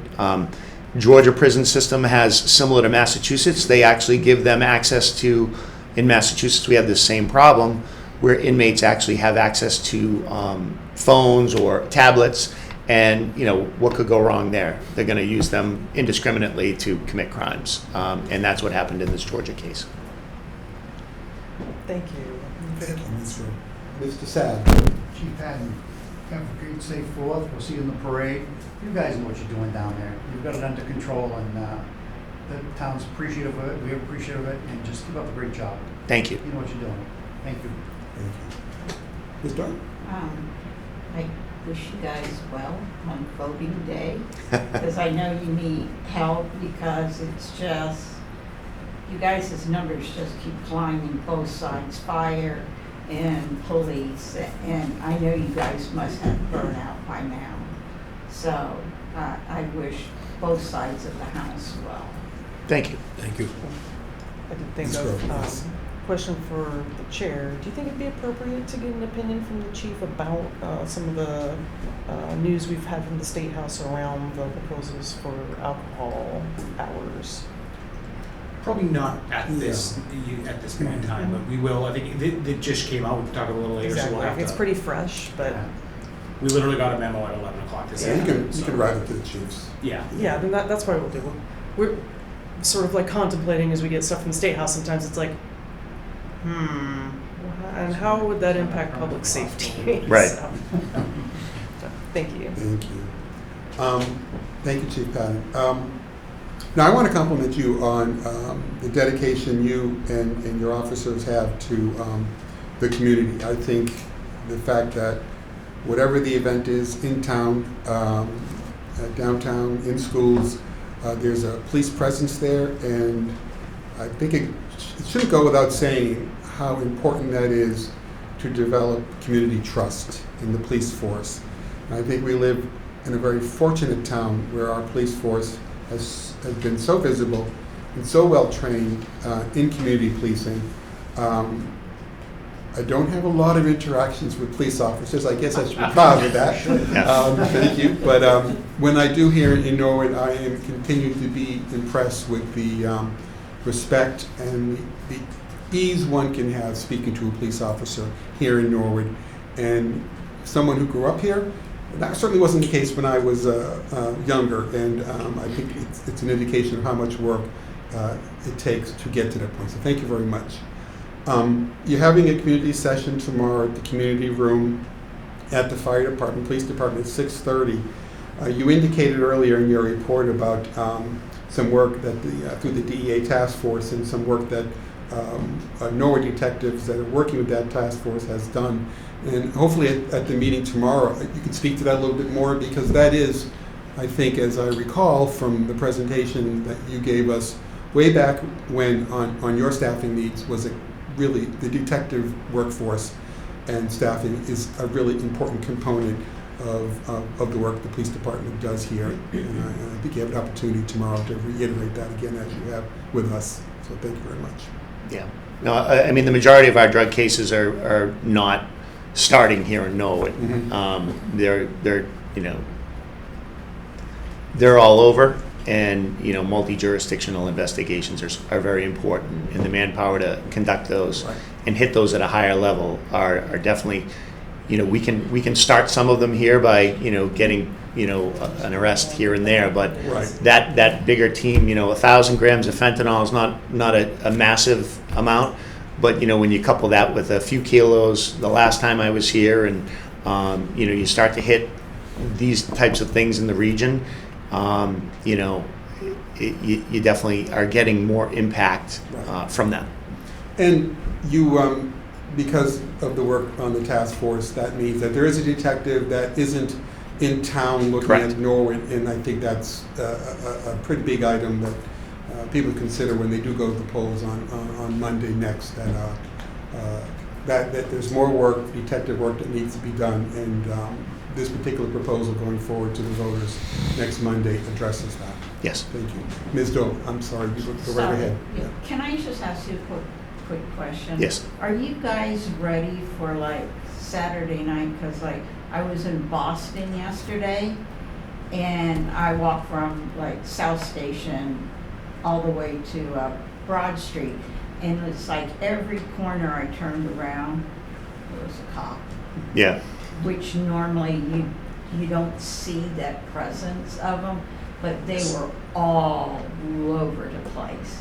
Yeah, I think with all these, you know, with the World Cup events, and that's you know, we're going to be affected here in Norwood, potentially with some traffic. Now, the MBTA's plan, or the state's plan, a lot of it is to have people take the commuter rail from Boston straight out. And, you know, if you take the train on days, if you work in this area, you're not going to be able to take the train to work. Because those trains aren't going to be running. They're only going to be running through this particular line for the World Cup, which makes it difficult. We're going to have a lot of officers at Foxborough working to support, you know, the regional issue that we're dealing with here. We should be fine here in Norwood. We don't expect any surge except for traffic. But, you know, as far as we're aware, there's no events in town. Some of the hotels might be full, but we're used to that whenever there's an event up there. So I don't really expect, we're just far enough out that I think that we'll be okay with those types of situations. But regionally, in this region, it's definitely going to affect things. And, you know, the problem is that when everybody goes to a Patriots game, they know where they're going, right? They've been to Patriots games before. This is two groups of people, Scotland and I think, who's the first? Haiti. In the first game, they've probably never ever been to Gillette Stadium. So there's going to be a lot of confusion, and so it's going to be interesting to see how it all shakes out. But there's going to be a huge law enforcement presence up there. I think it's 600 police officers inside, 600 outside, a large contingency of federal law enforcement, and you know, a lot of other assets will be there as well. So I think the area will be well taken care of. In addition to that, there'll be some backfill in the area for quick reaction if it's needed in the metropolitan, this area. Thank you. You're welcome. Okay, thank you, Chief. You're welcome. So with that, it's time for the fire report, Chief Bailey. Thank you. Good evening, Tim Bailey, Fire Chief. Since I was last here on April 28th, call volume to date, 2940 on emergency calls. We were very busy over the last month and a half. We had a fire here in town on Ledgeview Drive. We went to a 7th alarm fire in North Attleboro and a 3rd alarm last week in Franklin. Normally we average anywhere between 19 and 20 calls a day. The day of the fire on Ledgeview, they had 33 calls. They had 2 structure fires, 15 ambulance calls, 2 accidents, 11 alarm soundings, 1 lockout, and 2 brush fires. One of the brush fires was actually pretty extensive up at Stop and Shop. Our fire prevention is at 3,352, so total calls for service to date is 4,546. Mutual aid numbers are a little bit better than they were last year, although they still 138 given, 203 received, for a total of 341 to date. On the apparatus end of things, our ladder one remains out of service. We had a problem getting the parts for it. There was a delay in that. We're hoping that it's back in the next 2 to 3 weeks. The parts are in. It just needs to be scheduled and queued up in line again. So we're hopeful that we can get that back soon. On the apparatus that we have ordered, I asked what the status of those were, and it is not very optimistic. The new engine will be the fall of 27. The new ambulance will be the fall of 28. And the new ladder will be the fall of 29. So we have a ways to go with that. The 2 new gear washers that I mentioned last time I was in here have been installed and are operating. So we have new gear washers and new gear dryers to take care of our firefighting equipment. Training has been very robust over the last 4 months, but especially over the last month. We did EMS training, our rounds, and our protocol updates. The FM has finished their building and is occupied. We did the tours there of both the building and the garage with all the groups for familiarization. That was very well received. Engine company operations, hydrant operations, high-rise pack review. That's where we have hose that is all packaged and ready to go for any of the buildings that are more than 2 stories in height. We did boat water rescue training last week. We toured 61 Endicott Street. We did our FCBA training, which we do several times a year, as well as our RIT pack review, which is for rescuing our own. We do that with going over the equipment as well as evolutions of rescuing our own firefighters. All of our positions are currently filled. Firefighter Cullinane is currently in the academy. He's scheduled to graduate on July 17th.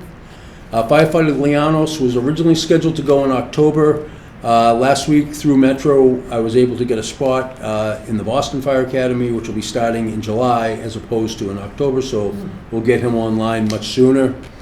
And as the chief mentioned, the override presentations continue, and we'll be meeting tomorrow night for that Q&A at 18:30, so 6:30. Thank you, Chief. Questions from the board? Mr. Sack? Chief, I just want to, I think you're familiar with the 3 boys that saved the man up at the New Pond on the boat? I'm not. You're not, no. There was the junior members saved one of the guys out there on the boat. An autistic person maybe was on a boat and took over. Oh. And 3 of our junior members. So maybe if you look into that, maybe send a citation for the Ciritaro and a few others, like football players from last. So was it 3 residents that? 3 junior members. saved Okay. them of the club. Then I can get you those names tomorrow. That's fine. Yeah, well, Did our departments respond?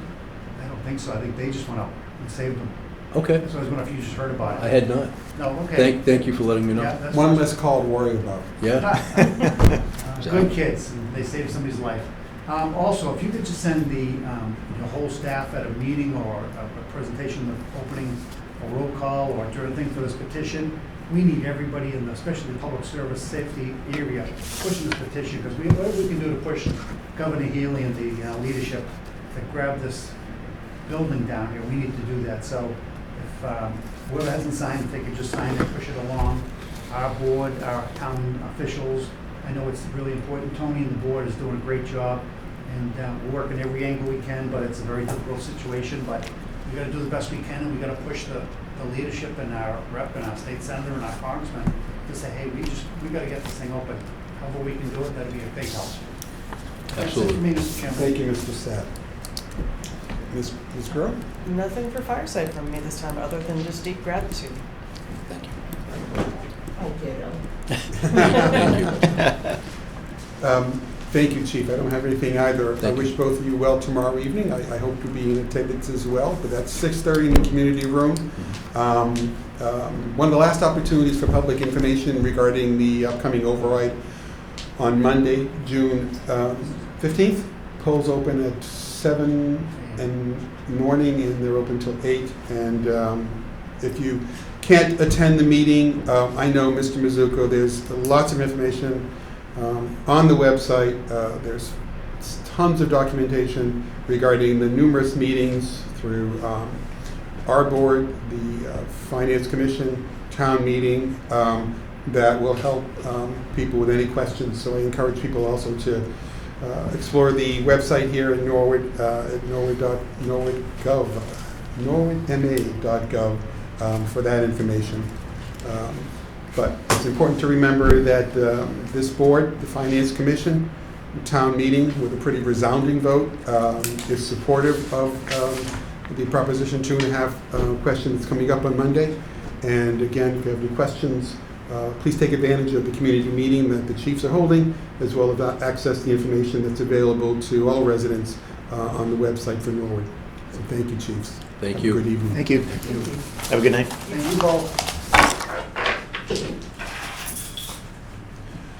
Moving on, we are still on new business. We'll continue on new business. Item 4.5, this is the Traffic Safety Advisory Committee.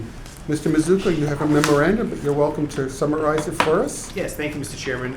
Two recommendations from Traffic Safety Advisory. The first one would be to move the existing stop lines about 25 feet closer to the intersection to improve sight lines and improve crossings for pedestrians. It's around Croydon Road. We'd like to make the same changes to Malvern, Burnley, and parts of Harrow, Greenwich, and Devon, just looking at moving the stop lines up for additional safety. Second to that, a request that while the town hall elevator is down, we add a handicap spot outside of town hall. We can do that with a temporary sign. We sometimes just do it, but we wanted to make sure that the board was okay with that. And I believe those mark the two requests from traffic safety. Any questions about the committee's recommendation? Motion to approve. A motion to approve by Mr. Sad, seconded by Ms. Doyle. All in favor, please say aye. Aye. All opposed? Unanimous. We're on to now decorative bagel sculpture. Thank you, Mr. Chairman. Would you like me to cue that Yes, up? please, So, Mr. as the board is aware, the owner of Spot has secured a large bagel sculpture and would like to display it on public land as a part of public art. For him to be able to do that, this board needs to first approve the use so that he can apply to the planning board, who then has to give some approval of it. It would then come back to this board to sign a agreement where obviously we're insured because we don't own it. The owner would be responsible for the maintenance. We would only step in if we needed to. It was our interest if the business was closed for a week and we needed to remove some graffiti. Otherwise, it's on their responsibility. They pay a recurring charge similar to the outdoor dining charge. All that would be contained in our agreement with the owner. But the first step would be the board approving it to be placed on town land, so that way they can apply to the planning board. I know many board members have visited the site. You've read the letter from Mr. Makarios, the owner, and we have some pictures here as well. I think it's a great chance to add some public art to downtown that we're not paying for, which is my favorite kind of public art. I know that sounds terrible, but public art is expensive. This is not a cheap installation, so fortunately we don't have to pay for the public art. Just add some interesting character to downtown at the cost of the business owner. Ms. Crowe. I'll start because I know I wasn't here when the conversation first started around this item. There were two points I wanted to raise that, so far as I'm aware, hadn't been raised up to this point. To the manager's point, a lot of public art, we sort of take for granted how much of public art comes by way of private persons or institutions. For example, the Price of Eternal Vigilance statue out front. I met the family, and they essentially were inspired when they were in Europe and were like, wow, I want to see something like that here. And they privately put in the effort to get that made. And now you can't imagine the common not having that. And it's such an important message, right? And in this case, I'm in favor of the sculpture, having seen it, and the spirit of it. And also its location, I find it very favorable for where it's located. It's sort of in what I consider to be the fun and joy part of the common, right? Because it's over where you have like the rec center and people that are going to different businesses over there kind of have a light-hearted feel to them. It's like a really nice spot. And then the last piece, no pun intended. I saw that. I knew you'd be on top of that. But the last piece is a thing we may not have considered from a very serious standpoint is that when we think about dementia-friendly communities, and one of the things I remember reading about that in the report that I had gotten from Carrie was about neighborhoods that have unique points of interest are more friendly for people with dementia because it helps them orient themselves, because you're not just seeing the same pattern over and over and over again. You're not going to run into another bagel statue somewhere else in the community. So if you're like, I'm near the bagel statue, you can orient yourself and know right where you are. And so I think with a sculpture like this, there's a lot of value in that to create a point of interest that helps somebody maintain their bearings as they try to age in place in the community. And that's all my comments on it. I am in favor of bagels. Thank you, Ms. Gordon. Ms. Doyle? Okay, I'm gonna be odd man out.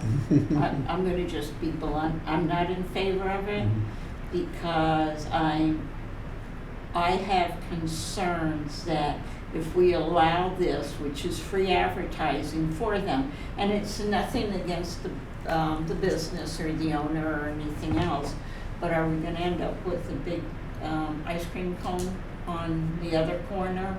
And is this gonna just have a snowball effect? And also, in this entire application, nowhere are there any dimensions on this sculpture. None. Not how wide it is. When I had gone there, I know the base, the iron piece, the bottom of it, I know it's more than 5 feet across because it was taller than me. So I know, and then you put the bagels on top of it, so it's wider. And then the concern is kids are gonna be kids. How many of them are gonna try to climb up on it? And then that's a fire hydrant to a dog's walking by. So, and then it's near that crosswalk, so I have concern about handicapped people and the mobility and blind spots and stuff like that. So I'm a no. Yeah, just to address a couple of those, I mean, as for would somebody want to put an ice cream, I mean, one owner actually owns that whole block, so it would probably be that owner's dime. I think anytime a business would come to the board and say, we'd like to install something significant, and yeah, it sort of relates to the business in the sense that it's a bagel sculpture, they sell bagels, there won't be advertising on it. If a business is willing to make that $10, $20, $30, $40,000 investment, which is what something like this costs, I think the board would generally want to consider that favorably, because that's a business looking to invest significantly in downtown. We can get the physical dimensions. I know the board has gone down and seen it. DPW has gone down there and seen it. We can certainly get the actual dimensions written out if folks are interested in it. As for kids sort of climbing on it, is that a risk? It's always a risk. It's a risk with just about everything we own that kids could climb on. They climb on trees. They climb on trees. On the common, they climb on the trees all the time. They climb on the concrete barriers that we have there. I think kids are going to climb. I think this will actually be tougher to climb than you think. Is there a possibility that some kid could want to climb somewhat to the top and then fall off? That's a risk we face with everything we own in terms of, our kid's going to go and misuse it. If that was the genesis of our kids are going to climb it and fall off, we wouldn't have playgrounds, we wouldn't have fences, kids climb fences. I mean, those things are going to happen. There's no liability to the town. We're covered under our sovereign immunity for things like that. Somebody who runs and climbs a town tree and falls and breaks their arm, the town's not at risk for anything like that. Sorry, go ahead. One further thought I had around the point of like, are we opening a floodgate? We control the floodgate. If we find that as the board, we see the what do I want to call it, the aesthetic of our community, and we're like, you know what, it's starting to look kind of like a Disneyland, like a Disneyland vibe over here. So the next applicant comes and they're like, look at our big ice cream cone. We could go, we're good. We've got a bagel, and that's kind of all we want here. And so to me, it's about us maintaining. At the moment, I'm like, yes, a big public art sculpture with a bit of interest and character and whimsy. I'm like, great. Do I want 30 different statues in that area? No, okay, now I'm gonna be exercise my discretion as a board member to say, okay, but no more, I'm good. We have the option to do that. Can I counter it? Sure. Then you're almost pitting businesses against each other on what's being fair and that. So that's what I have. I don't ever want us to be seen that we play favorites to any one business. I would prefer to be equal across the board. So that's why, I mean, we can agree to disagree, Yeah, absolutely. which is fine, and that's why it's a 5-member board. Because I mean, So- we could say the same thing about, there's a giant privately donated statue on our common. Like, at what point are we like, well, what if somebody wants to put a statue on every single part of the town common? We decide whether or not we want it to be that way. And there's no legal precedent for board decisions to be precedent setting. That's why these things come to the board. The board has a right to make a call. Certainly, you don't want businesses being pitted against each other, but the board's here to make a decision. And there may be cases, and we've had them in the past, where you might have 4 people asking for a license. You may have one business that wants something and another business that doesn't, and that's what being on the board means, is you get to make those calls. If the simple solution was the board wants no potential conflicts, no potential anyone being upset by anything, you wouldn't have a board. You'd have a state department that issues a policy that would file everything. So you do get to make that discretion. Could a business, to Ms. Grove's point, could a business come to the full board and say, we'd like to do it? The board says no. Yes. Is that unfair? Possibly. Is that life and business in a community? Absolutely. We've denied, just another example, we approved the church night to have a truck in the parking lot. We've said no to other ones wanting to put trucks in that parking lot. Is that being unfair, or it's the board exercising its jurisdiction over town property? Sometimes the board is going to say yes, sometimes the board is going to say no. Sometimes it may even be inconsistent, but the board's allowed to make those decisions it feels are in the best interest of the town. And to your point, if a board member feels it's not, that's certainly their purview to vote that. But there's a reason these things come to the board to make that decision and say, we think this is great, or we think this is terrible. I think the statue on the common is a great example, because donation requests come to the board, and the board, we usually say yes. Certainly when it's something generous like the Bach Fund and it's money, I don't think there's a chance the board would say no, but depending on where that donation came from or what the donation is, we have at a staff level said no to donations before when it's something we don't need or couldn't use. If somebody wanted to donate a 15-year-old truck, we would say, I mean, thank you, but we really have no need for it. So the board's always going to have that discretion. Mr. Sad. I kind of agreed a little with what Cheryl was saying in the beginning, and then I have right here liability policy, which we've talked about before. And I think if we plan on the arts and theater district with the movie theater being the anchor of that whole block, I think it'll kind of blend in with everything. And I thought, and I did have right here, fence.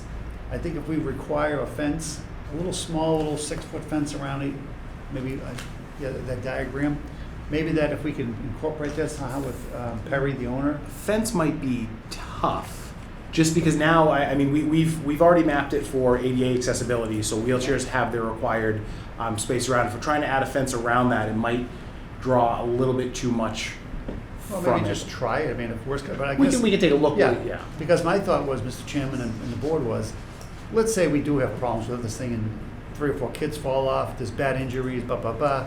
We have to make a decision to pull it out. Yeah, and the board So always we have retains that. Yeah, it's just always. as long as the owner is understanding of that if we have problems with it, it's coming out. Absolutely. And if they can put a fence, maybe look at it, maybe a little 4-foot fence. I mean, if we can get it with Mark Ryan and the crew of how it looks at it. Yeah, my initial reaction is I don't know if it will work, but I will have DPW Perfect. specifically take a look if they could put a fence. I- And remember, the process at this point, the board is approving the placement so that they can go forward to planning board, and then the final agreement Yeah. for the board signature will come back like any other Yeah, so license. I don't have a problem with it per se, other than those things that if we could kind of iron them out, that would be fine with me. Thank you, Mr. Sad. Yep. I do, initially, I had some of the same concerns, Ms. Doyle. The statue, I believe, is probably, from my recollection, meeting with Perry, is about 12 feet tall when it includes the tulip leaf. So I went in and I met with Perry to spot to see the disassembled statue, and I have to say I was impressed with his presentation. I mean, the piece of art itself is a legitimate piece of art. It has been on display in New York City. It has been created by a sculptor, Hannah Leiden. So it is, that gives me that takes away some of my reservations in that this is more than just a piece of commercial advertisement for bagels. We can cover some of the, does have a commercial interest there, and I believe we can cover that in the agreement with an annual fee. But the fact is, it is large. However, it is a legitimate piece of art. He is very well organized in how he would install, which he'd be responsible for, using a local firm to do that. He would be responsible for the installation if that would become necessary. The business itself is one, I think it's a prominent and successful business in Norwood. He is a business owner of Spot. He owns the building where it's located. He owns the building where the ice cream shop is there. He has been in Norwood as a commercial enterprise for over 20 years. So I do have faith that he will manage this artwork appropriately. I'm comfortable with the use of the area for this statue. And I think the details that Mr. Sad brings up and things such as that are things that I think can be returned to the board if we should approve its use. And we have a draft agreement. We'll have opportunity to, assuming we approve its use, to have further input in terms of what should be included in such an agreement. But basically, I've come around on it. And it isn't just because there are 2 sesame bagels included in those 4 bagels, I want you to know. I think it would be kind of a cool addition to downtown Norwood, and I'm pretty comfortable with it at this point in time. So I'll be out, man, no problem. That's fine. Yeah. Represent your view and you make it known, but, I'm still trying to figure out what a tulip has to do with a bunch of bagels. it's, I think, I thought it was an olive. it's, Green onion, like it is a tulip. The artist is from Sweden, and she was known to have some form of a tulip representation in her artwork. it's like an artist's signature, Right, essentially. right, something like that. But it's been at Battery Park in New York City. It has been displayed elsewhere as a piece of art. So, any further discussion? So, Mr. Mizuko, once again, the process would be tonight we are being asked to consider the approval of the use of that sidewalk space. Correct, as the owner of the property. Right, for the owner of that property. And then we would transmit our approval to the planning board, which would then do a site application review. Correct. And then it comes back to us with a For a specific final agreement. agreement. We have the draft here, but this is not the final. Correct. So, And that'll give us time to investigate a fence and all that other stuff. yes, okay. So with that, and I'm not seeing any further discussion. I will entertain a motion for approval by the board for the use of the sidewalk for the statute. Motion to approve. Second. Motioned and seconded. All in favor, please say aye. Aye. No. And that is 3-1. All right, thank you, folks. We are now on to town meeting schedule fall 2026. Mr. Mizuko. Thank you, Mr. Chairman. We have the fall town meeting schedule. We also have in here the winter and, of course, what will be our annual for next year, which is set by charter. So we're just looking for the board to approve this schedule as we've asked in the past so we can begin booking dates. This is the tentative schedule. Of course, if we need to call additional town meetings, we would call additional town meetings. If anything needs to change, we would change it. But as the board knows, and for newer members of the board, the town meeting process starts early, and we need to book dates for the rooms. We need to book dates for the information sessions. We have to book backup rooms.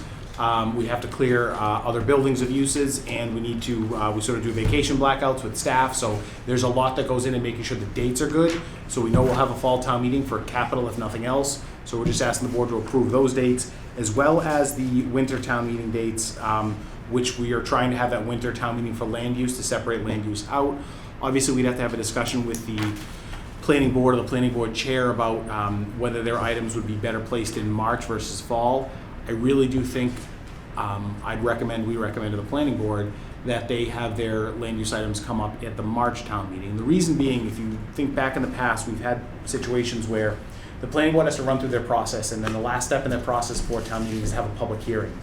When that backs up too close to town meeting, you're really saying that public hearing is a fait accompli, because if somebody brings something up, if the planning board hears that they want to make a change, if the selectmen want to recommend a change, you almost are too late to be able to do that process again. So if you just look at the timeline of when a land use item finishes, you're going to want to make sure that in between that final public hearing and when the warrant gets approved, that there's just time to make some changes should everyone want. That way we're not rushing, which we've done a couple times in the past, at the very end.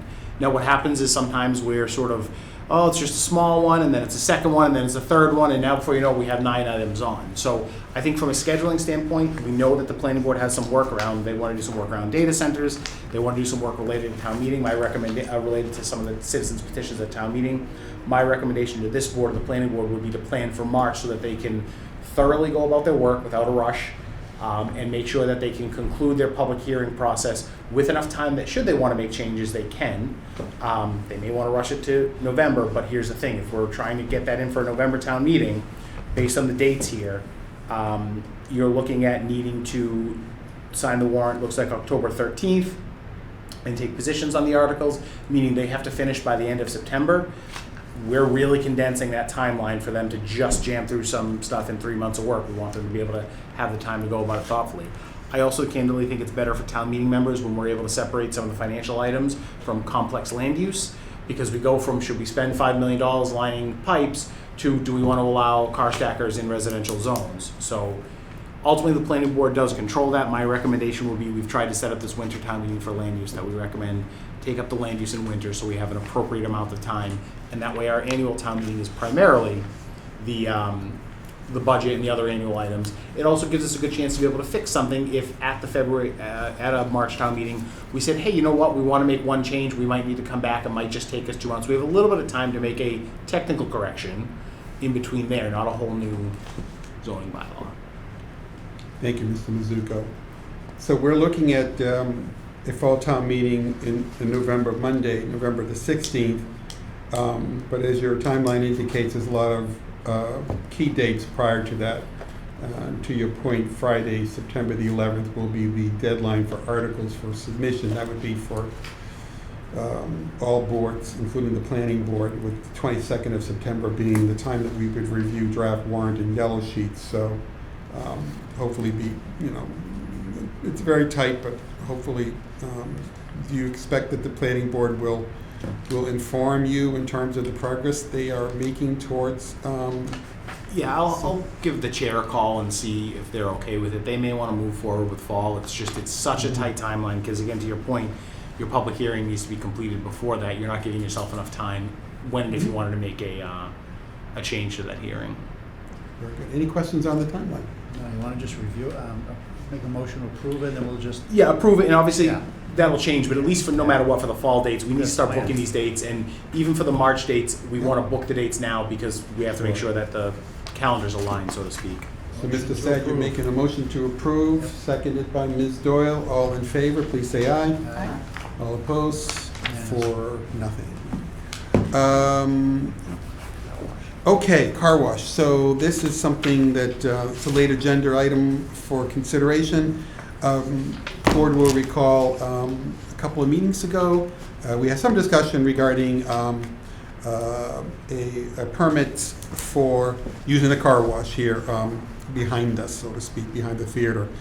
So based on that input, I agreed that I would try to draft up sort of some criteria that the board might be able to use to more or less solidify the criteria that we would consider going forward for approval of the use of the parking lot for car washes. So before you, I know you've had it late, so I'll kind of recap it here. We would, and this is consistent with our current policy, if you will. The permit allows a nonprofit organization or a public school affiliated organization to hold a car wash on Saturdays, April through October, in the municipal lot across from the Recreation Department. We would add, I have suggested that the nonprofit organization must support Norwood youth programs and not be affiliated with a for-profit commercial entities. And there's an asterisk there, we'll talk about that later. Some examples of the organizations that we would be approving under this criteria would be school programs, such as high school class organizations, cheerleaders, soccer, hockey, baseball, clubs, softball, volleyball, basketball, etc. All those that are affiliated with the Norwood School Program. Also Norwood-based athletic organizations, and some examples are Norwood Babe Ruth, the Norwood Little League, Norwood Softball League, Norwood Nuggets. Those would be organizations that would be eligible for approval for use of a car wash. We would issue denials when it is unclear to us that the applicant primarily is serving Norwood youth. And the statement that we would put forward is that simply being a nonprofit organization based in Norwood may not meet the criteria for a permit approval by the Board of Selectmen. I've noted an asterisk on eligible organizations, and it is something for us to consider that the board could consider that an organization that doesn't fit that criteria is a commercial entity, for example. An organization that's affiliated with a nonprofit commercial entity may be granted a car wash permit provided they pay a fee for use of the municipal parking lot and water supply. However, the organization must be Norwood-based, primarily serving Norwood youth. Point of information. Yes. Is this a typo? The first line where it says organization affiliated with a for-profit, because verbally you just said non-profit. Was that For-profit. for or non? An organization affiliated with a for-profit may be granted, so it is for-profit. I'm sorry, I've said non, it was for-profit. So those commercial entities that we had some concerns about some time ago could be granted, but we would consider, could consider permitting that with the understanding that we could develop a fee for that. Those are just some ideas that I put out here. Don't necessarily need to think that we need to approve this evening, but I did want to put it out for discussion and get some initial insights and perhaps have an opportunity to bring this back for consideration and approval in some variation in a future meeting. Yeah, the only thing, if we could get Tony, the manager, for a list of last year's and this year's, and then we can see how many there are, because I think the problem is, and that somebody we talked about, they block the parking lot up, and if they're a group from outside and a commercial entity, that's not fair to the businesses or anybody at McDonald's or anybody around this area, the Civic. So there's a two-tier sword here that they're using up the parking lot. It's not the water. I mean, water's nothing. It's the use of them tying up the parking lot for the seniors and the people walking on the Civic. So I think if we know that there's 15 that did it last year and 14 this year, we could say we're going to limit it to 15 per year. And if we don't get it, maybe, I don't know. Yeah, it's not, That might be. I like that approach because in theory you could almost think of it as percentage based, which is what percent of the year or this percent of the lot unavailable to the public. Yeah. And where's the threshold that we suddenly go, okay, higher than this threshold, and now it feels like we're really detracting from the public's ability to use the space. And so might be a pretty sound approach. I don't know how easy it is to gather that. But We can get the numbers. I don't think it's a numbers issue in terms of the total volume. I think, Christine, what would you say, maybe 10 of these a year? I'd say they are fully booked from May at least through September. There's one and they start coming in, as you know, in January. So there's probably they start early. So maybe there's So more than that. I'd say 15. I mean, they're Saturday and Sunday mornings. They're for a couple hours in the morning. I don't know that that's a disruption. I think the concern was really these groups that are somewhat affiliated with a commercial entity, and we would never let a commercial entity do it. So, you know, if Taco Bell wanted to have a drive-through to support a new roof on the Taco Bell, we're not talking about something like that, beyond the fact that would be illegal. It's just some of the youth groups out there, some of the dance clubs, the dance groups, some of the karate studios, they're technically private businesses. They may have kids going to a tournament, and is there a mechanism for them to be able to raise money, and do you want to allow that? I think charging a fee is more about the principle of the matter, and I think excluding out-of-town groups is, we've done that before. Somebody wanted to use the common for was an environmental youth group. You remember, Yeah. they just picked Norwood because they like Norwood. We said this is not, this is not what we're doing. So I think a Norwood group,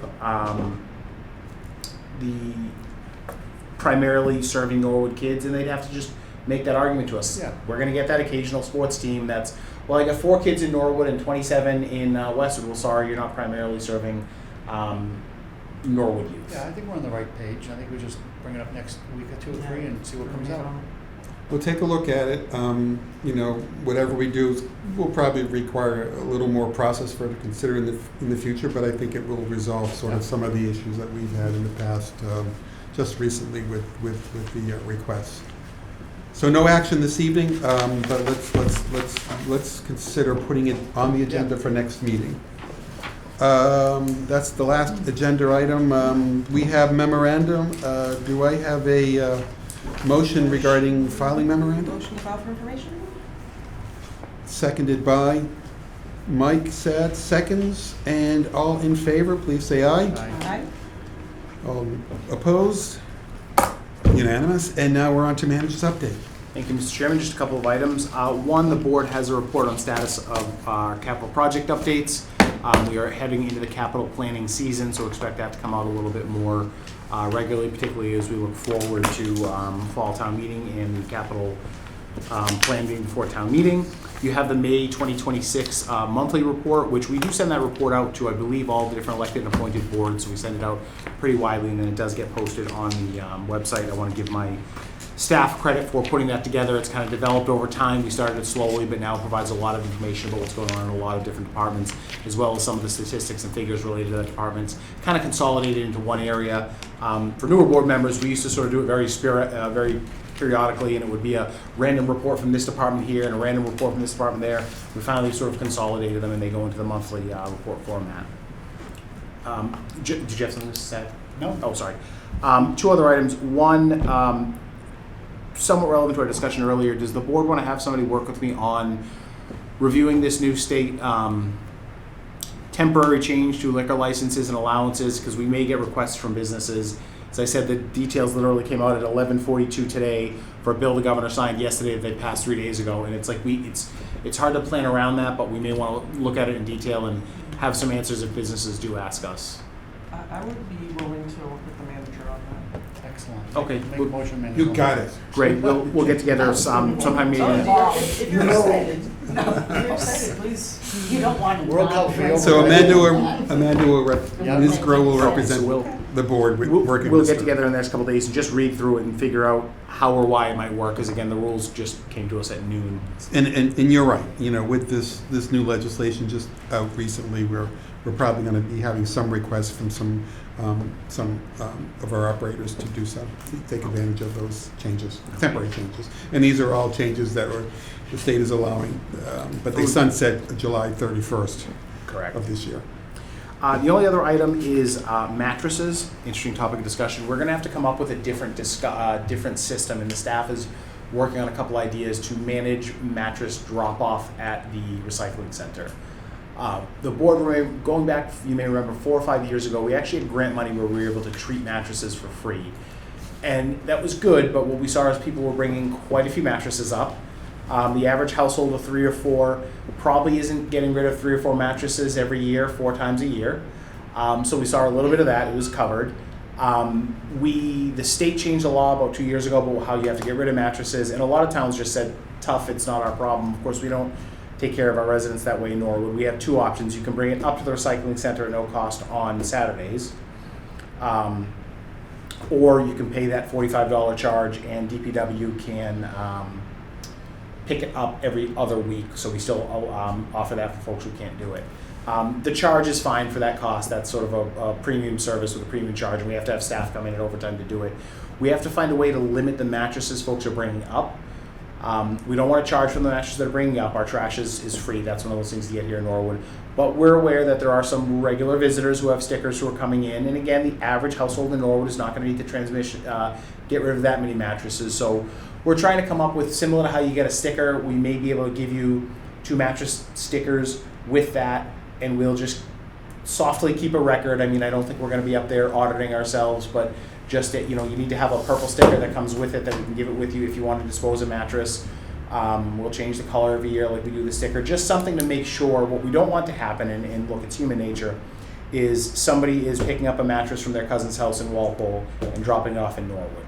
If I had to tell you that was happening, I would say yes, it's happening. Do I think it's $1,000 a week? No, but it's not how we want to manage our business, and it's tough to run the recycling center up there. It is very busy. We actually put signs up this week that it's open till 1:30. Cars have to be in the lane by 1 o'clock, because what happens is somebody drives in at 1:27, and it's just like walking into a restaurant 3 minutes before it closes, and they've got 8 things that they want to get rid of and 7 bags of mulch, and they want to put something in the swap shop, and the staff have to close at 1:30, clean everything up, put everything in order, and then go about their day, and we're paying staff overtime to do it. So we want to make sure it works for everyone, but we want to make sure it works for the town and the taxpayers as well. So we're probably going to come up with something with mattress stickers. We haven't quite worked it out yet, but DPW and I are going to sit down with a couple of the departments and figure out the way to do it, but expect something like that coming. Again, we want the average resident in Norwood to be able to go up and just drop their mattress, and the cost is in their tax bill. We just can't have people doing it every week. Very good. So you will We'll probably see bring this topic at a future meeting. I think so. We'll regarding sort of say, specific here's what we're going to do, and make sure proposal. everyone's okay with it, because we don't want to go to charging for stickers, nor do we want to charge for a dump sticker for the vast majority of people who may never bring a mattress up or bring one every 10 years. We don't want to go to charging separately for the mattresses, because then it's going to be Saturday. Somebody's not going to know. They're going to show up, and that's not what we're trying to do. We just want to make sure everything is being fair and honest. Very good. Any questions? Ms. Dore? I have a couple of questions, because we get stuck with mattresses on our properties sometimes, because people drive around from other towns and dump them.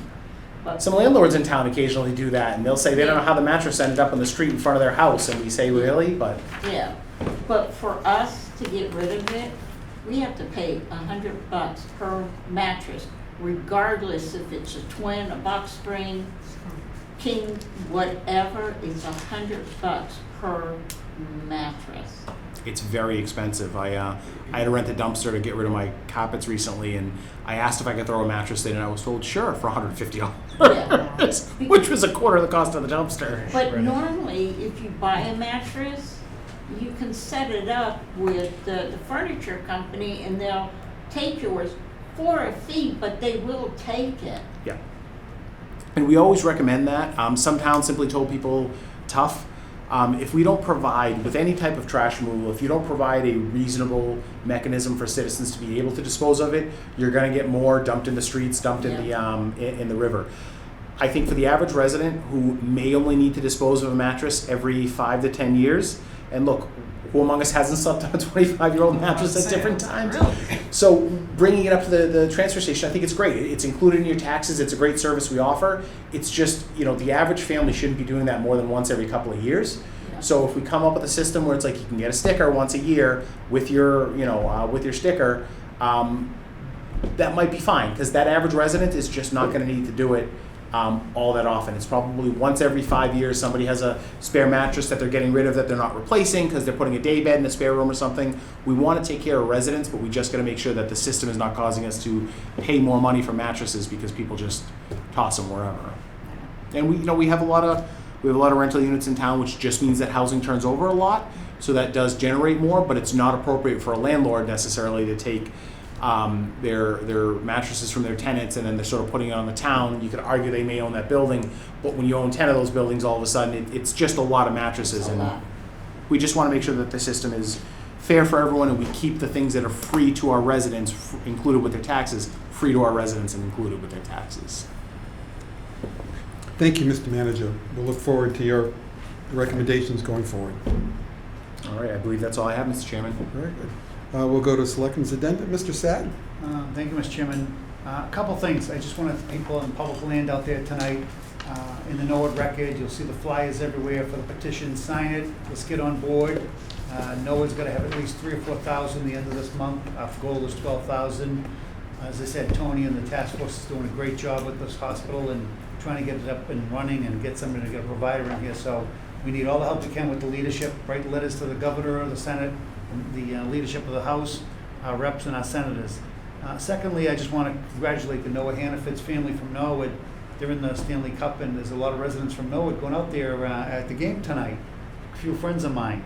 And the other thing, Mr. Manager, Allendale, the crosswalks on the street, Washington and Allendale, because the cars can't get out. Washington, Allendale, Yeah, okay. we talked about that before, and the big Y. If somebody can look in that for the safety, we talked about that too. I almost got killed there again, but that's it, Mr. Chairman. But you did it, because you're here this evening, I so know. that's good. Thank you, Mr. Sad. Ms. Grow? Thank you, Mr. Chair. I'll start off with holiday fun. So hoping everybody's having a really great Pride Month. And then I don't believe we'll meet again before Juneteenth will be here. So I hope everybody's having a really awesome summer. And then the second thing I wanted to, not anything for anyone to take action on tonight, just something to be percolating in the back of our minds. The manager and I have been having some conversations about the concept of consistency of Norwood touch pointing on lobbying. And we're trying to make sure that we're getting thought of when people are thinking of communities to award things to, or when we need the State House to, hear us out on something, that if we increase our foot traffic of engagement with our delegations, that we'll be better served for it, and also networking with some of the other communities. And so my thought process was, what we may want to do is build up a list that the board thinks through of what are some topics that we believe that we want to champion and lobby as a board to say, the Board of Norwood is interested in being heard out in the Massachusetts ecosystem on the following topics. And then I'll just start building out a schedule, and I will hit the pavement and go start lobbying. That's great. And that's it.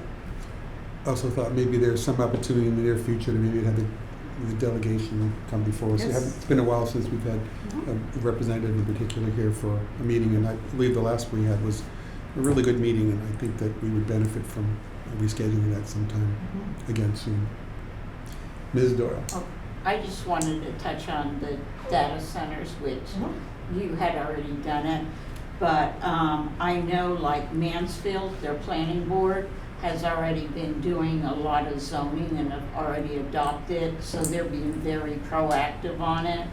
And I know at the planning board meeting, the past one they had, they mentioned it too because of the fact, the draw on the power and that and the noise level of them. So the only good thing about Norwood is we're so small, we don't have that much land, which is a blessing. But I hope they do continue and that we're proactive and not being reactive on something like that, which will have a huge impact. Yeah, I think if they were to look at zoning it and trying to restrict it to somewhere along University Ave, you might be able to do it there. Somewhere where you have a good distance between any residential homes for any noise issues, which would eliminate a fair amount of Route 1, but I know University Ave might not be a bad space for them. Some of the industrial parks might have the space. I don't think we want to shut the door completely because, again, from a power perspective, it might be something that actually lowers people's electric bills by 10 or 15%. I'm not saying that's why we should do it or a reason to do it, but I think we would want to be open to that. We would want to know, what's that? Open-minded. Yeah, be open-minded, but to that point of, they won't just put it anywhere, but why take the risk, right? Like the Shaw's Plaza is not where we would put one. Yeah. And the scope can be wildly different on them too. Because Yeah. the data center, like what some of the organizations and people are worried about, some of these data centers are owned by a particular very large behemoth global company. But there are such things as little tiny private data centers. Like there's data centers in our area that you would never even realize it's a data center. It's only the size of a house. Yeah. But it's still by definition a data center. Data That's what I worry center, about yeah. is that we're like, data center. It's like, whoa. Let's make sure that we are properly understanding what the definition of a data center is and whether our definitions meet our purpose. Like, do we want to box out certain types of activity if it's below a certain scale and it's going to, like I say, benefit the ratepayers? So those are the types of topics that I agree. Yeah. Like, we should be really proactive, investigative, and Yeah. thinking this stuff through. Oh, I concur. And I think some of the public opposition, people might be confusing data centers with battery electric storage facilities, and they're two very, very different things. The BESSs have serious public safety consequences. The data centers do not at the same level. I know Westfield is building one. It's $1 billion to $1.5 billion project. So I mean, it's going to be significant tax revenue to them. Free cash. Yeah, exactly. Exactly. Can you imagine the building permit on FM Global was nice? Picture something twice that size. But I think this is the chance to be proactive about our zoning. So you know what? We know we don't want one on Pleasant Street, and one probably wouldn't go there. But let's put it in its correct In its proper place. place. Well, just like we restrict tattoo parlors to university out, so, yep. That's all I have. Great. Just two things from me. Just want to send out a recognition to the Trails Committee for some work that they've been doing, building water crossings throughout some of the trails. Some of these water crossings that they have built are in excess of 40 feet across water crossings at the Vanderbilt Trail, as well as two that are under construction at the Meadow Street Trail, one that you can actually go along the Deposit River from Meadow Street all the way up to the area which is behind Granges on University Ave, more than 2 miles in total because of the building of bridges there. All volunteer work. Going to suggest that at some point when these bridges are officially online and built, we may want to just have the trails come in here to give them an opportunity to show the public the work that they have done and to highlight some of the trails work that they have been doing. Sure. So at a future meeting, and we can speak to that at some time when the Trails Committee is pretty further along than they are currently with those water crossings. The town meeting schedule has been approved. That's great. We're already starting next week with the first meeting of the Capital Outlay Committee. Capital Outlay, the Capital Improvement Plan is one of the major items that we bring forward at the fall town meeting. And so Mr. Rosen, who supports the Capital Outlay Committee, has already organized meetings with department heads to have discussions around their plans for capital projects coming forward this year, as well as the next several years. And we will meet throughout the summer, vetting those projects with the intent of bringing forward to the Board of Selectmen a capital improvement plan that eventually will go to town meeting in November. And outside of that, there's nothing else on my agenda. And if there's no further topics to discuss, I'll entertain a motion to adjourn. Motion to adjourn? All in favor? Aye. All opposed? Unanimous. Thank you, everyone. Good evening.